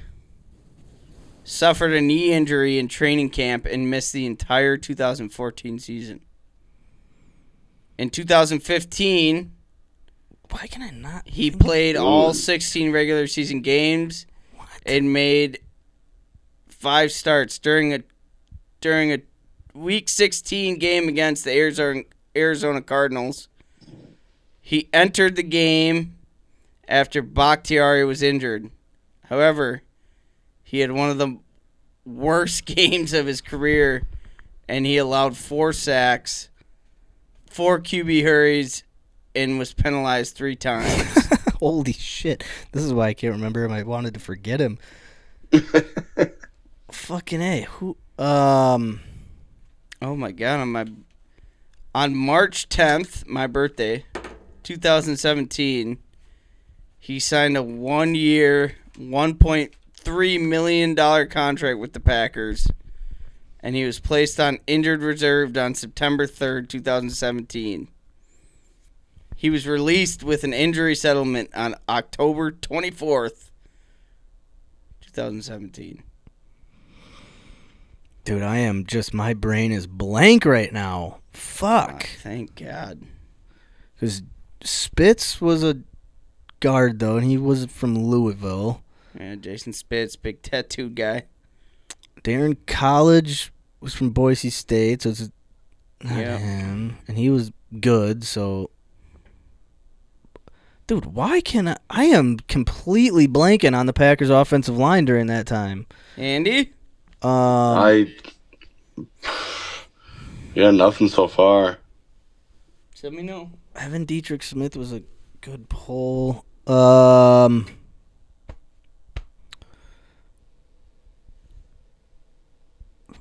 don't. You might have stumped me here. My brain is completely. I can't even think who the center was. And as soon as you say the name, I'm gonna go, oh. Was that during like the Corey Lindsley days? Oh yeah. Okay, Corey Lindsley. Yes. Okay, so we got Corey Lindsley, Bakhtiari. Might be a little before.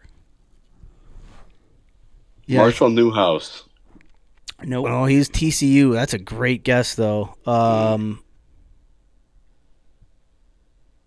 Dude, I'm Don Barkley. Oh, Don Barkley. Don Barkley. I completely forgot about that guy. Yep. I would have got one finally. I would have never. Yeah, that was a good one, Kyle. That was a really good never, one. ever remember him. That was a really good one. I completely forgot about Don Barkley. Don Barkley. Fuck. Don the barking dog Clay. Don the dishwasher. Barkley. Yeah. Yeah. The giving up sack master, Barclay. Barclay. What are you gonna say, Barclay? Barclay. Hey. Giving up sacks every single day, Barclay. Hey, Times what really do gay, you think? Barclay. Barclay. Barclay. Well, that was our guess that Packer.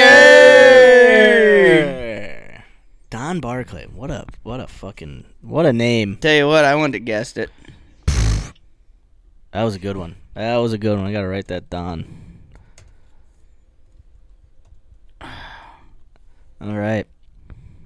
The old Don. The old Donnie boy. Oh, Donnie boy. Donnie Brook. Barclay. Fucking Donnie in the Jets. Oh, Donnie boy. What you gonna do? Give up a sack. Okay. I'm trying to find the fucking custom sweatshirts I made for HUA. Sorry. All right. Anything else sports related, Andy, that you gotta say? Get off your chest. Anything Packer? No, man. Just looking forward to a little. Obviously, looking forward to watching these games here, but looking forward to a little break from the pack for just a couple weeks here. Right. Before we get into off season, free agencies, and all that stuff. And when do I start watching the Bucks? I think I'm going to a Bucks game in February. I'm gonna try and get to one at some point this year. Hell yeah. But yeah, I mean, just if you ever just happen to check their schedule out and see they're on a nationally televised game, it doesn't happen a ton. Maybe once a week. It feels like they're on a nationally televised game. So I mean, just tune in if you're somewhere you can watch it, like a TNT or ESPN broadcast or whatever, just to kind of get a feel for it. Otherwise, I don't know, like maybe once we get into late February, early March, April, All right. start picking up on it a little bit. Yeah, that's I mean, See you at that's the championship. yeah, Oh yeah. yeah. Hopefully they got a playoff run in them, but we'll see. We'll see. All right, Andy. Thank you for filling us in, hanging out, commiserating with us. Happy to be here. Yeah, we can't wait to talk to you next week. Yeah, you want to Hell come yeah. down? You want to come down to Green Bay for next week? Nope. Next week is third annual Grand Rapids Bar Crawl. Drink for the Cure. Oh, you got if it's for the cure, it's for the cure. Yep. What are you trying to cure? Soberness. So I was gonna my liver. So we're gonna FaceTime you in the middle of it's gonna your be a soberness. couple. It's gonna be the end of a couple of dry Januaries. So yeah, you know, for sure. Oh, Are you? Did you dry January? no. He's gonna get a beer, I tried. an edible, and a Zyn today. Yeah. All right. Well, you know what the sailors say. And the Sailors say, Andy. Thank you, bud. Love Hell you, yeah, man. fellas. Later. We'll see ya. Good luck with the edible Peace. the rest of the night. Hey, thanks. Later. Oh man, love talking to Andy. It always feels better after a tough Packers loss, being able to talk about it with Andy. I know. Man, tough way to go out, but Toughest part is just like knowing that the season's over. and just thinking back to all the hype and expectations we had going into the season, just based on how well we played at the end of 2 seasons ago. With the big win against the Cowboys. We never caught that same buzz. Nope, never caught it. So Never felt like it either. no, there was that stretch when we were beating bad teams where it was like, oh shit, if we stay Oh, hot, it just blew out the Saints. Oh, it just blew out the Dolphins. It was the like Niners with a third string quarterback, and then get then we destroyed. lost the Bears. And then we got destroyed by the Vikings, Yeah. and then we kind of came back, so it was like, ooh. Yeah. And we get fucking beat by the goddamn Bears. And So as of right now, I will say I don't know any of my expectations for next year with the Packers. yeah. I mean, I hope we make the postseason. That's kind of We'll get to expectations Yeah, a little later later, on, when we later get on, when we later get on. hopefully we get some free agents in here and we get we see what our draft looks like and all that shit. So we'll get to expectations, but right now we're just in the commiserating this bullshit end of the season. So but yeah, all right, we'll finish it up here. That was Wisconsin Sports with Andy O. Yep. Shout out to Andy for hanging out with us. So all right, we got some moving on from sports. A little bit. We got some show news. Oh yeah. We're gonna be doing. So this isn't. We our buddy, our friend, author, fucking entrepreneur, Yep. hell of a guy, Great guy. Doug Heim reached out. We've been trying to figure out a time for us to go onto his podcast. Fuck yeah. And just bring the HUA energy to Love the to. Ant Cave. To Hell the, yeah, to the, dude. To TJ and the Ant and his secret Ant Cave. So this is what Doug is kind of thinking and what he's wanting to do with us when we are there. So he said his idea, he wants us, I thought it would be, this is Doug saying this, I thought it would be fun to have a segment where we establish once and for all the beer of the Ant. My idea is to have each of you sample several beers that I will label A, B, C, and D. Then you'll make your comments and give them scores on things like flavor, color, aroma, and stuff like that. So maybe that would be like, all right, we'll bring our Pancho Honcho Big 4 Hell beer yeah. scale. Yeah. And maybe we'll instead of attractability, because it's gonna be like a Be mystery. Lorraine. Well, maybe we'll just do like drinkability and chugability. Yeah. Or drinkability and would I drink it again? Yep. We'll toss those ideas out to him because he's open to these are just ideas. Whatever you guys think, or like we'll talk about it and figure something out. So we're gonna bring our our HUA, beer scale, Pancho Ancho, big 4 beer scale to the Ant Cave, and we're gonna help him, find him the beer of his ant cave, the beer of the ant is what he said. Beer of the ant. So we'll do that, and then we got to figure out. So now it's just kind of figuring out a time within the next 2 to 4 weeks when we can go. I really, really want Seamus to be there come, too. Yeah. So we'll try to. I'll send out a text and to Seamus, to the crew, and just be like, hey, can we do this weekend? Yeah. Or can he'd also appreciate earlier in the later afternoon, maybe a little earlier in the day, not super late like we do here. And we'll go to the top secret, his studio, and we'll just hang out, drink beers, and I love it. Try to help him determine the beer of the cave, and just have fun. I mean, I think we should. I think for next week, or even, I think we should try to watch another episode. Yeah. Watch another TJ and the Ant. Absolutely. YouTube episode. And anyone, for the ones and ones of viewers out there, go watch some of his podcasts. TJ and the Ant on YouTube. He has just some really awesome, nostalgic TV. Yeah, it's awesome, old school videos of Green Bay, Mhm. old school commercials, old Yeah. school if you grew up in Green Bay, it's a very cool thing to watch. Yep. Because it just kind of shows you what it used to be like. And he commentates in between Yeah. commercials or segments. It's not just commercials and things like that, but Yeah. it's a lot of just centered around that time of entertainment. Yep. Where it was there was really no internet. It was just everything was on cable television. Yep. Network TV, and just all the kind of wacky stuff they did. Different they had all sorts of different programs and things he worked on, and just funky commercials and shit. Yeah. Little segments of a news broadcast that was at the end he'd have some goofy little just thing that he produced to put at the end of a segment or something. So a lot of stuff like that, and he breaks that. He tells some stories behind it and how they made it and what he had to do and things like that. It's really interesting. So I think we should watch at least one episode before couple next of those week before we go in. Yeah. And then we just got to pick out a day. I think weekends probably would be best for all of us. Yeah, he also invited all of our significant others to be there. So Hell Mac, yeah. Denny, and Mia. Hopefully, we can figure out a time where they can all come as well. Fuck yeah. They would be studio audience. They'd be just hanging out, watching the Hell show, yeah.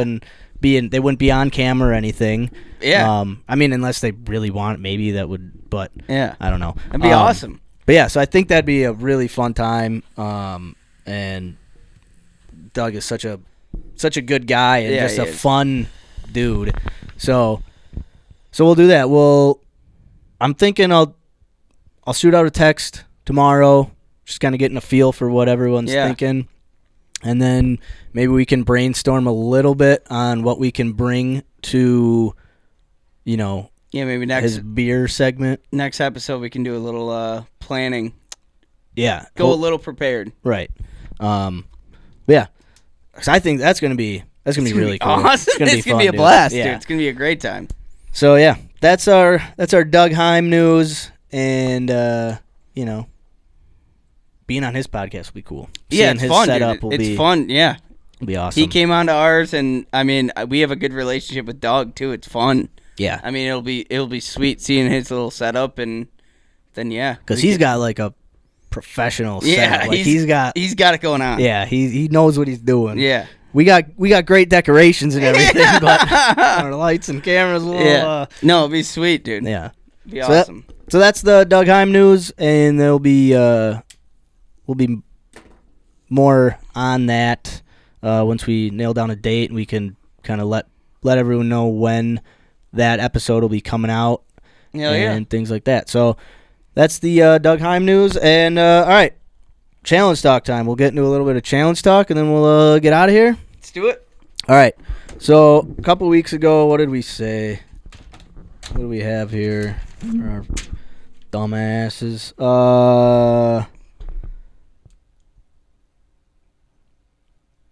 I don't really have it. Do we have anything? Do you remember what? Welding? You're working on welding? I mean, yeah, I was just doing welding. Yeah. Okay, so you're doing welding. You got your welder. Yeah. You've got it. You got the mask, right? Because it's all got everything. You've been got everything. Yeah. You've been trying it out. Yep. How's it been going? I mean, it's a slow process. It's something that I thought I'd be super good at. I mean, I didn't think I'd be super good at, but like, it's something that takes time. Right. So, I'm just taking a little time, like little bits during the week, to jump on it and just work with it, see what I can do. Just watch videos and try and teach myself slowly. But when you said your setup is it's not ideal right now. Yeah. Because you can't really do it in your basement. No, really shouldn't. Right. Fucking sparks fly, metal flies. And then the fumes too aren't too hot. Sure. Yeah. So like, yeah. I just put it in my garage on a plastic table and then just fuck around with what I have for a little bit. So well, I think that's obviously you want to start making stuff. Yeah. But just fucking around with it and getting a feel for it is, how else are you going to... Yeah, I brought like a whole bunch of metal home from work and I was like, all right, I'm going to make some legs. And then I started welding and I'm like, all right, I'm not making legs for a minute. So it's like, just have to learn how to, like, just make a bead, basically. Right. Like, yeah. So. And a bead, a bead is like like that metal, there's like a puddle of metal that you have to drag and just to connect the two pieces together. Okay. And you go too fast, it splatters. Like, it's like, if it's too hot, like, there's so much that goes into it. And your welder is the kind that, like, feeds the metal out while you're doing it? MIG welder, yeah. Okay. Yeah. So I'm still learning everything about it, but... Yeah. Yeah. Takes a lot of time. Once you start doing it, like, I thought, like, I could probably do it a couple times, be good with it, and then you do it a couple times, you're like, it's gonna take a while. How are like your eyes? Is it really like fuck up your eyes? I have a mask, good mask. But even with the mask, like it's super like the thing is getting used to it. So like I have like a auto darkening mask. Okay. So like you start it and then there's like super bright UV light. Right. But then like the mask kind of darkens and you can okay. So like the biggest thing is like watching the puddle. Like okay. that's what Uncle Tom kept telling me, watching the puddle. So it's like that melted, like smoldered metal that you're melting, and you want to like drag that puddle of melted metal. That's what like holds your pieces together. What so, do you drag the metal with? That like the stick of whatever's coming out of your gun. Okay, so you're dragging that, and that turns into that like liquefies. That's what he told me. He's like, the biggest thing is to learn how to move like the puddle. Okay. So that's what I've been trying to like. That's my goals right now. Is trying to work with that puddle. Is it like immediately a puddle? Like right when you dude, I'm still trying to figure it out. It's crazy. Like it's kind of overwhelming because it like all like so it's hard to like figure out where the puddle is when you have your mask on. Okay. But then you find I'm still trying to figure that out. Yeah. Okay. No, that's that's it.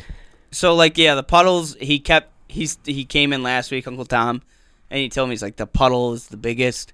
Once you learn how to control the puddle and drag it. So like that's what people say, like you're either dragging it or like I don't know, something else. So it's like you put the welder on and it creates that like molten like puddle of metal, and that's what is searing everything together. So like you want to work that puddle Okay. So that's what I cannot figure out how to work that puddle, dude. All my welds are splatter, like just terrible looking. Yeah, but I mean, I can't imagine it'd be easy to start. You know? So it's gonna take a while. Is there any? Well, I mean, yeah. I mean, I have like a lot of like my friend is a welder, so he kind of throws me tips. But it's a lot of like just watching YouTube videos and. Is there any like little, like a not? What am I trying to? Not like a project. That's not the right word. But is there like a little activity or like what are you welding on? Are you like? I'm welding like thin metal tubes onto like a metal plate. Okay, so you're just kind of like trying to get that metal tube. And Uncle Tom told me, he's like, hey, just line them up. Just do one side, weld them, and then you can just knock them off. Oh, okay, and then just put them back on. Right. Instead of welding, because I've been welding all four sides, then they're just on there. Okay. He's like, just weld one side, and then you can knock all those like planks off, and then just keep trying. Try it again, yeah. But the puddle, he just kept saying, he's like, the most important thing is the puddle. You got to learn how to work the puddle, and the puddle is that melted metal. Yeah. That makes those thin lines. Right. Yeah. I was trying to find something, but yeah, like this, like those two. Right. Yeah, like that's the melted metal that you're just working. And yeah, like it's a whole new thing to get a feel for, you know, like it's whole new. So he told me, he's like, it's like at least you got something. He's like, a lot of people like start because like if you'll start with your like little bit of wire hanging out, and it'll just stick, and then you just try to rip it off.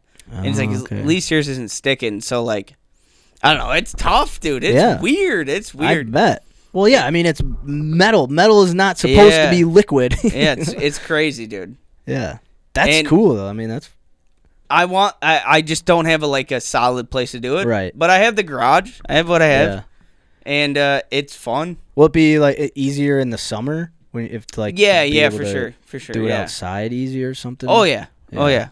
Hell yeah. That's awesome. But I do, like, my goal is, and I don't know when this is going to happen, but, like, I'd love to make my own legs for my tables. Right. But I have a far way to go before that. Well, fuck yeah. But, hey, you're on your way, though. Yeah, starting, man. You're trying. You're doing it. Yeah. It's the only way to get fucking good. Fuck yeah. Anything, So, okay, also, challenge from, you won darts 2 weeks ago. Yeah. And your challenge was to pick a challenge. Yeah, I don't know. Just continue welding? Yeah, I'm also building a table. Oh, yeah, that's for my right. house. Yeah. So that's kind of been, I guess that's my challenge. Was that the first time you did bow ties? Yeah, first time ever. There you go. First time with a lot with this table. So, like, the back of it, I put, like, metal C-clamps, like, to straighten the table. I did bow ties. I did a lot of things. Hell yeah. It looks super sloppy. Did not do a great job, but... The video you sent us of it looks phenomenal. Yeah. But if you look up close, it doesn't look phenomenal, but whatever. It's handmade, though. Yeah, it's handmade. So it's the first badass. time. Yeah. But it looks nice. Dude, those bow ties are sweet. It's pretty sweet. Those bow ties it's pretty badass. Because I remember when we made this table and you were showing me videos of people making bow ties. I was like, damn, that's cool. And it was like, that's too advanced for this. I don't know. I did it honestly because like the cracks were so thick in this table. So like the bow ties I did were like a half-inch thick. Went halfway through the table just to keep it together. Yeah. And yeah, it was something new. That's awesome. Yeah, it was cool. Yeah. I mean, they turned out all right. Yeah. But yeah. Fucking now your table can go to a fucking nice fancy dinner with bow ties on. Too shabby. Hell yeah, dude. I gotta pee real quick. That's awesome. Real quick. Fuck yeah. My challenge that I picked for myself is well,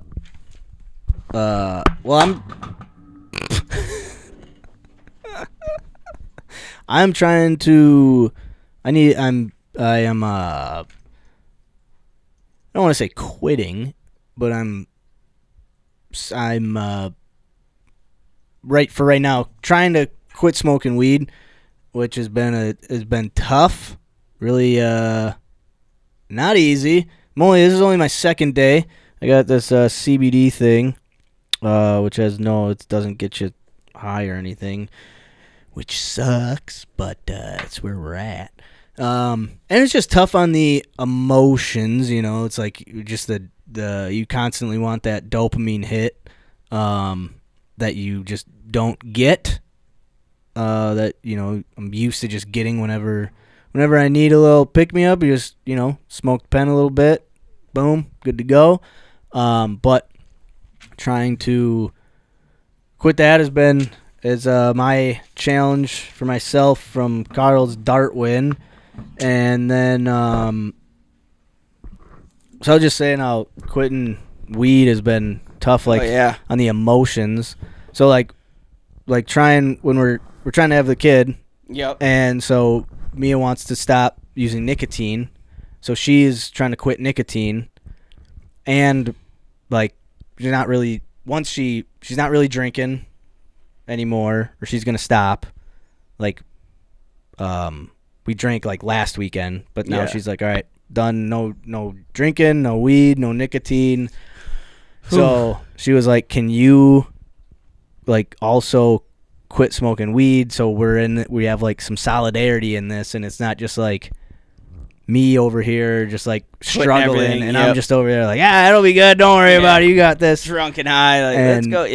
And it like yesterday was our first day of like she didn't have nicotine all day, and it was just tough on both of us. Oh, I bet, dude. Just like I was saying, getting the the dopamine fix of like smoking a pen a little, you just need to feel a little something. All right, I'll hit the pen. And then like we were doing cleaning up after getting home, and just like all our clothes and laundry and all this shit. And I was like, man, it would be so nice to just get a little high. Yeah, and then you just be zoned do out. Do these chores. But it was like, nope, you just gotta fucking do it. I mean, that's a hard thing too. I mean, you guys are quitting for a humongous reason. Yeah. Like the kid thing. Makes it a little easier. A little easier, but at the same time, like you're quitting habits that have been very long habits. Yeah. Like, it's not going to be... it's super hard. And for both of us, like, they both just, like, gradually, like, kept picking up steam. Yes, Props to her, she quit smoking cigarettes. Yeah, huge. The biggest thing was doing Zins. Yeah. And so, I mean, quitting nicotine is really hard. Fucking impossible. So at least I'm, like, yesterday we just kind of, like, talked about, like, how, like, what we're feeling. Like, we talked about our feelings and shit, and we both good, just, like... dude, yeah. Yeah, like, it was... Yeah. It made it a lot... It's a lot... the solidarity thing is a big... It really helps, like... It kind of makes you look at, too, like, why am I... Like, why do I feel the need? Right. Like, that's kind of me with, like, drinking. Mm-hmm. Like, yeah, I was gonna do dry January. I didn't, but now I'm just trying to just not drink it all during the week. Okay. And I was talking to my therapist a lot about this, too, where it's like, why do I feel the need to have to drink? Yeah. And it's just like, it's just a habit. It's just like, I mean, it's just one, it's something I grew up around, but also just at a young age, I just always drank. And it's like, it's hard not to drink because I've just drank all the time forever. Right. So like now, like my mom not drinking anymore is like the biggest culture shock to me ever, where it's Huge. like, all right, my mom doesn't drink anymore. Like, never thought I'd see the day. I should probably slow it down, but it's also like, I mean, I'm fine. Like, I'm fine not, like, it's cool. I don't have to drink during the week. It's fine. Right. But it's also very hard when I take Adderall. Like, to sleep, right? Well, no, like, Adderall makes me want to drink. Oh, because I'm energized, and it's like, ever since I started taking, like, Vyvanse or Adderall, drinking helped me come down. Right, that's what I meant. Like, so, like, before I was with anybody, like, I'd be taking a bunch of Vyvanse, and then I'd drink to go to bed. Right, for the come down, And then I think it just became a habit. Right. So now it's like, I take Adderall every day just because it's part of my medication routine. Right. But, like, I can go, like, Saturday, Sunday, Monday, Tuesday, Wednesday. Like, I'll go 5 days without drinking. But then drink. I don't know. I'm trying to find the balance just like how you are, too. Like, and it's hard as fuck. Well, yeah, I mean. And it's like, I don't know why I want to drink. I was telling my therapist, like, I love building shit. Yeah. And having a couple beers while I do it. Right. Like, I don't know why. I feel like it has something to do with it's not that it calms you down. That's not but it feels like you can like focus. Yeah. Like there's something about like having like it's like you take a drink and it's like a little break. It's like a mini break. You stop, you think. But it's also like my time too. Like it's like, all right, like Max upstairs, I'm downstairs, I'm working on something, and I'm gonna have a couple beers. Right. And it's just like my time. Yep. But it's like that's the thing I'm trying to figure. It's like, why do I have to have a couple beers when I'm hanging out by myself? Like, why can't I just not drink? And it's like, I like having a couple beers. Yeah. So last night, like, I had like 2 beers while we were watching Netflix, and that was like, after like I got done with the first one, I was like, oh, that was like, okay, I don't need to smoke so much. I'll just drink, these beers. A couple beers is pretty nice. It helps.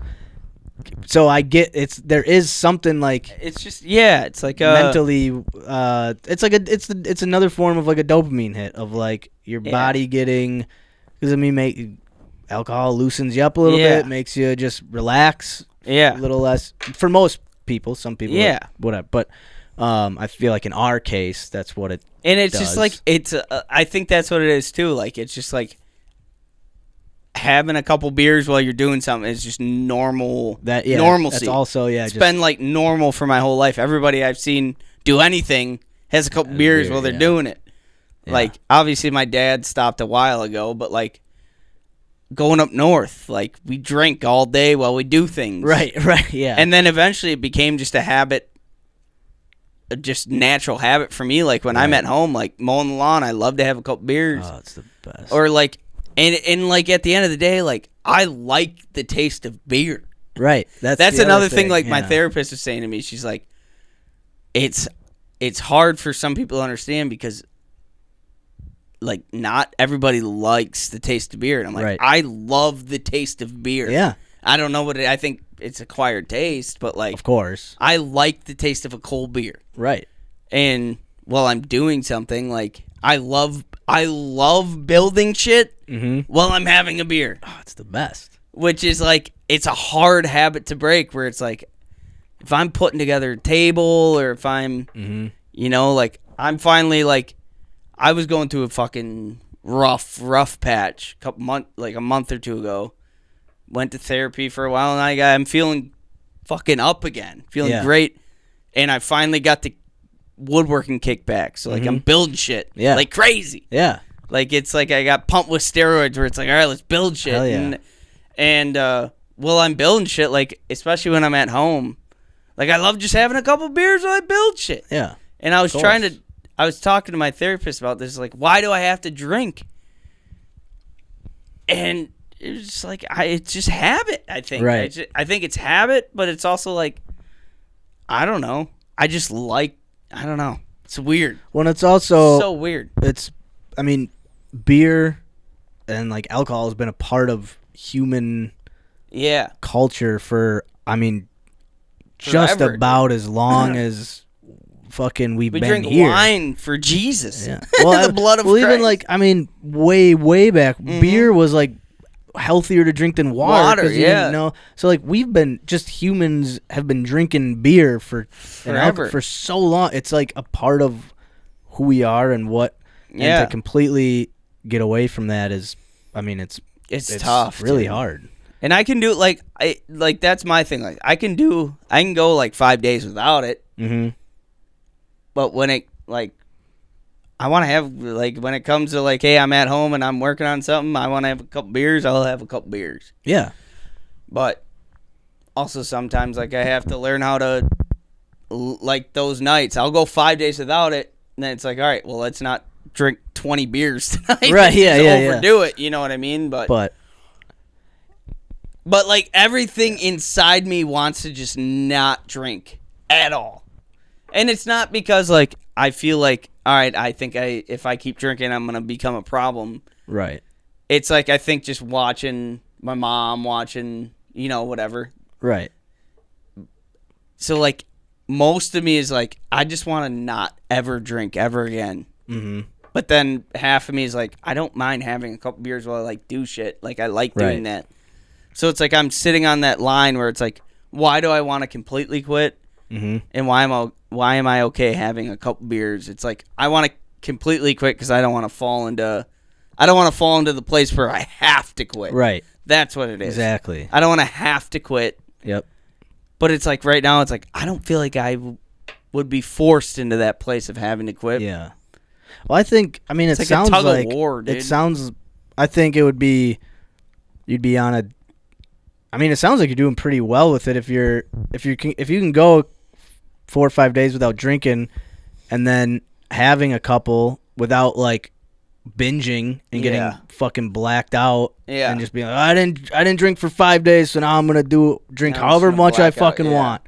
I think you should like give yourself some props for being able to like, I'm not drinking for 5 days, 4 days, whatever it is, and if I'm building something, I'm gonna have 2-3 beers. Now if it starts to get to like 10, 12, that's like, all right, I get like that would be like, hey, you know, like that might not be the best, but also, I mean, you're also being mindful of it, I think is well, that's another thing with me too, where it's like I can drink, which is like I can drink a lot. Yep.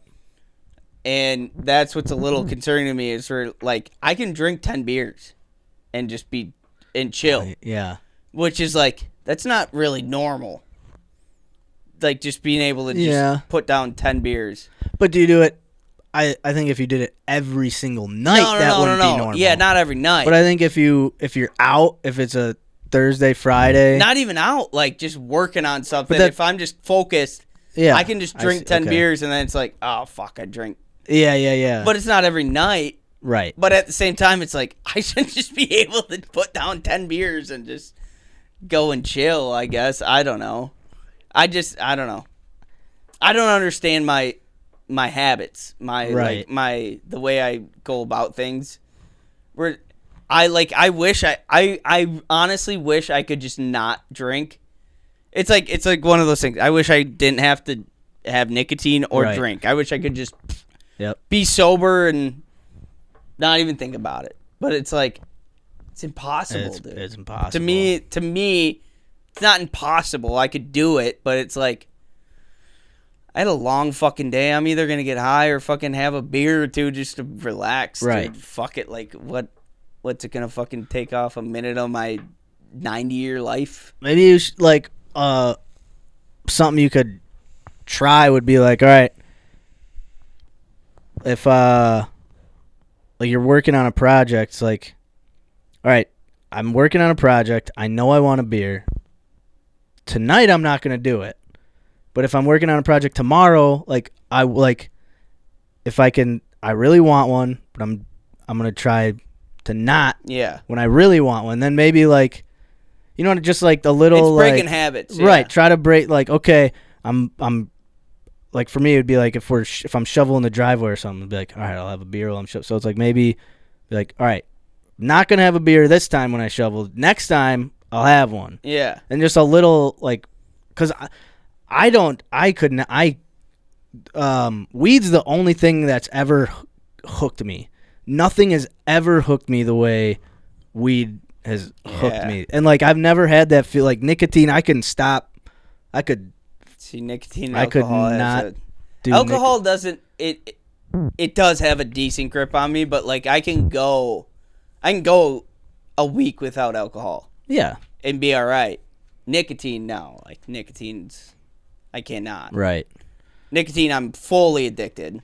And that's... But alcohol's like, I could not drink for a couple days and be all right. Like, I can go a week and be fine and not, like, be itching for it. Yeah. Well, that's good. Yeah, it's good. But I just because little Victor, little things like that to keep it's hard though. It's hard to with Mac. Mac doesn't really drink at all. Okay. Like, she doesn't really drink at all, and she she'll mention a little to me, like if I'm like, that's kind of where like I'd stop drinking during the week. And she kind of mentioned it to me, like, hey, drinking kind of every day now, so like cut it out.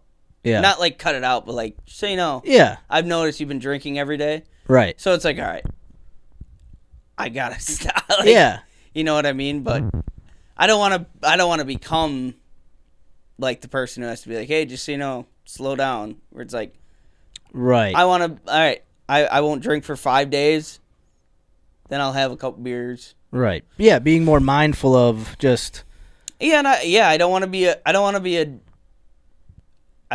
a hassle on her. Right. Or on cause we go out to public or like parties together. Like I drink with anxiety, and then I get too fucked up. Then it's like, fuck. And I wake up the next morning. I'm like, damn. She's like, yeah, I had like 2 beers. You had like 20. It's like, fuck. Yeah, that's definitely something like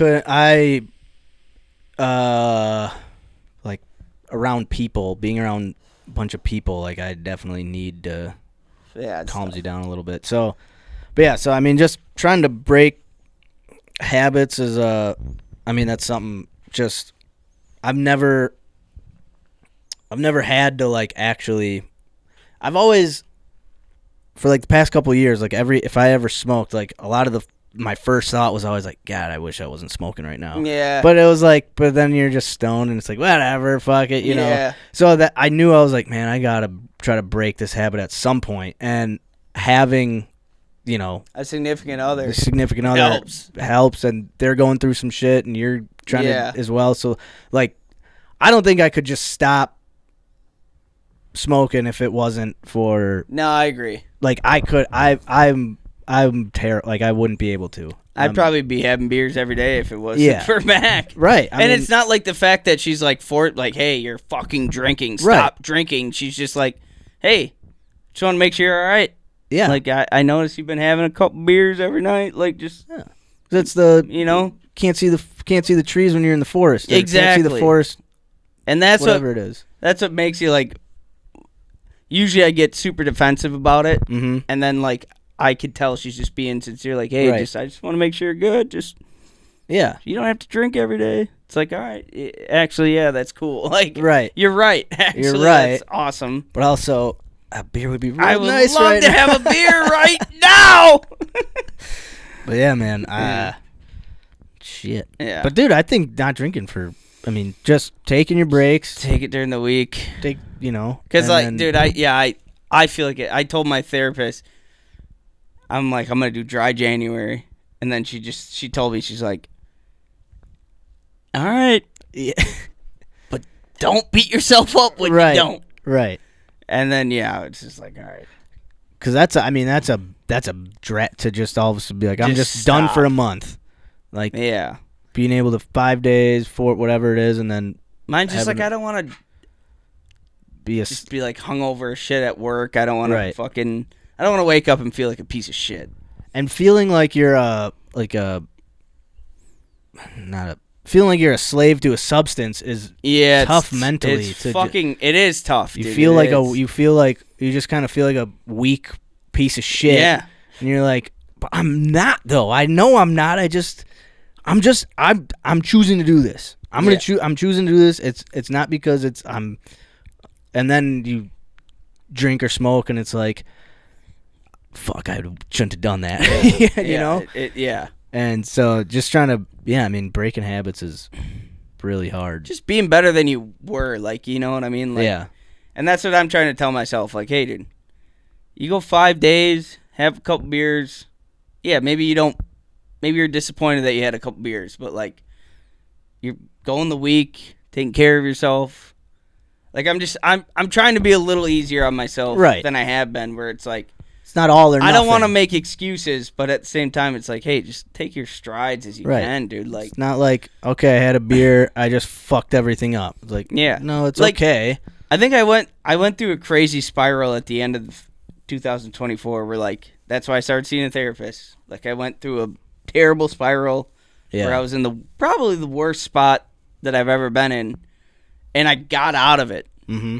And now I'm just kind of looking at myself where it's like, hey, man, like, stop pressuring yourself. Like, just don't set unrealistic goals. Mm-hmm. Don't fucking make yourself think, hey, I'm going to move to Colorado and I'm going to be sober and I'm going to fucking be the best woodworker. It's like, no, dude, just like, hey, you're at this job that you're going to be working at till you move. So stick with that. Like, and just be all right with what the fuck you're doing. Right. And it's kind of that little bit of realization. It's been like, I am happy where I'm at. Like, I'm surrounded with my family, my friends, and I'm happy where I'm at. Like, let's just be happy and just take it till I go somewhere else.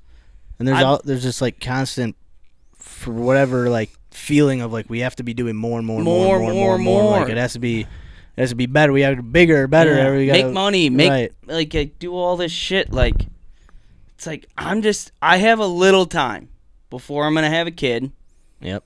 And you're in a whole different ball game than I am. Yeah, I'm just right ahead of you. Yeah, it's just like I'm gonna fucking find myself, be all right with myself, and then as soon as that next step comes, like, we'll go with that. I'm just sick. I'm sick of fucking putting pressure on myself. That's like, there's no reason. What am I? Mm-hmm.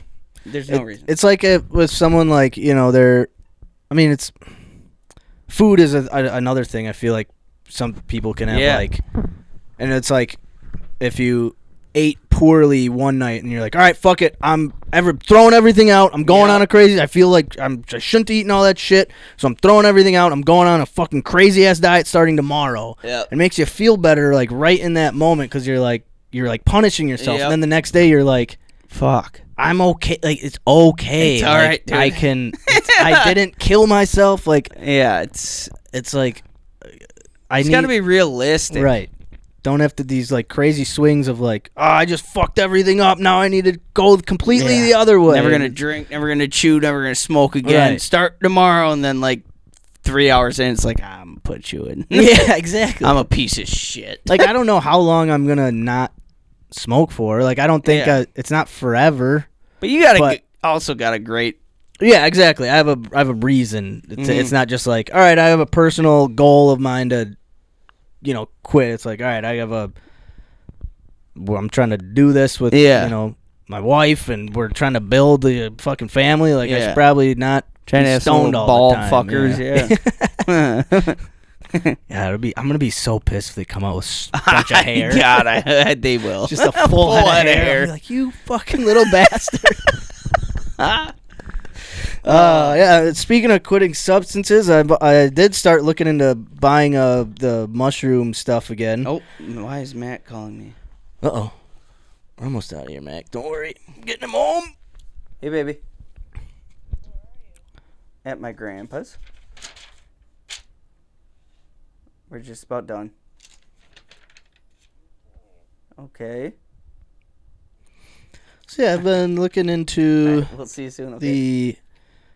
Getting into some mushroom growing activities. I did like research into kind of what I want to buy, what I need to buy. Started re-looking at everything again. Just brushing up, getting a feel for it. I don't know if I'm gonna do. I think I kind of have to either do it now. I can't start growing mushrooms if I have a kid, if I have a little baby in the house. That's not something that Mia can't would do it. She would be like, no, you're not doing that. Which I'm like, I'm not going to push back or try to fight you on that. I get it. Who the fuck, you don't want to all of a sudden kids grabbing a handful of whatever. Psychedelics? Yeah. Come on. So, and it's like, so if I am going to grow some more mushrooms again, I got to kind of do it within these next, year or so. Hey, you got 9 months. Yeah. So I started looking. It's just different spores and whatever strains. We're looking at some penis envy. Ooh. And some treasure chest or treasure coast or so. It's kind of like a golden teacher. Okay. A little bit. But so yeah, those two, and then just all that shit. Fuck yeah, bud. Signed up for the open mic, did that. I don't have any new jokes, but we'll even see if I get. What else? Yeah, that's it. That's challenge for me. Quit weed, try to grow some mushrooms, and do comedy. I'm just gonna keep welding. Keep welding. Hell yeah. All right, bud. And then we'll get the TJ and the N episode figured out, and that's fucking wrap. Let's go. Episode 174. Woo! Hold us accountable. Man, good. Thank you for tuning in. Got back into a little mental health talk there. Hell yeah, that was not too nice. shabby. Yeah, get back Let's to the go. old stomping grounds. All right. Thanks, everyone, for hanging out. Where is this fucking song? Oh, here we go. Hopefully Seamus back next week. Episode 174. Let's go.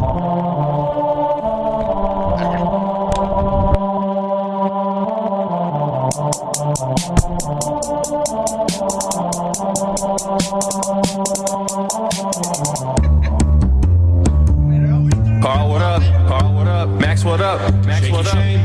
Let's go. Thank you for tuning in. I know your time is valuable. There's thousands of other podcasts that you could have settled for, but now you're just vibing with two goofy dudes from Wisconsin who like to discuss their problems and figure out ways to solve them. Challenge their listeners to get up out of their comfort zone. Try some shit they ain't done before. This is hold us accountable. Yeah, this is hold us accountable. This is hold us accountable. This is hold us accountable. Hold us accountable.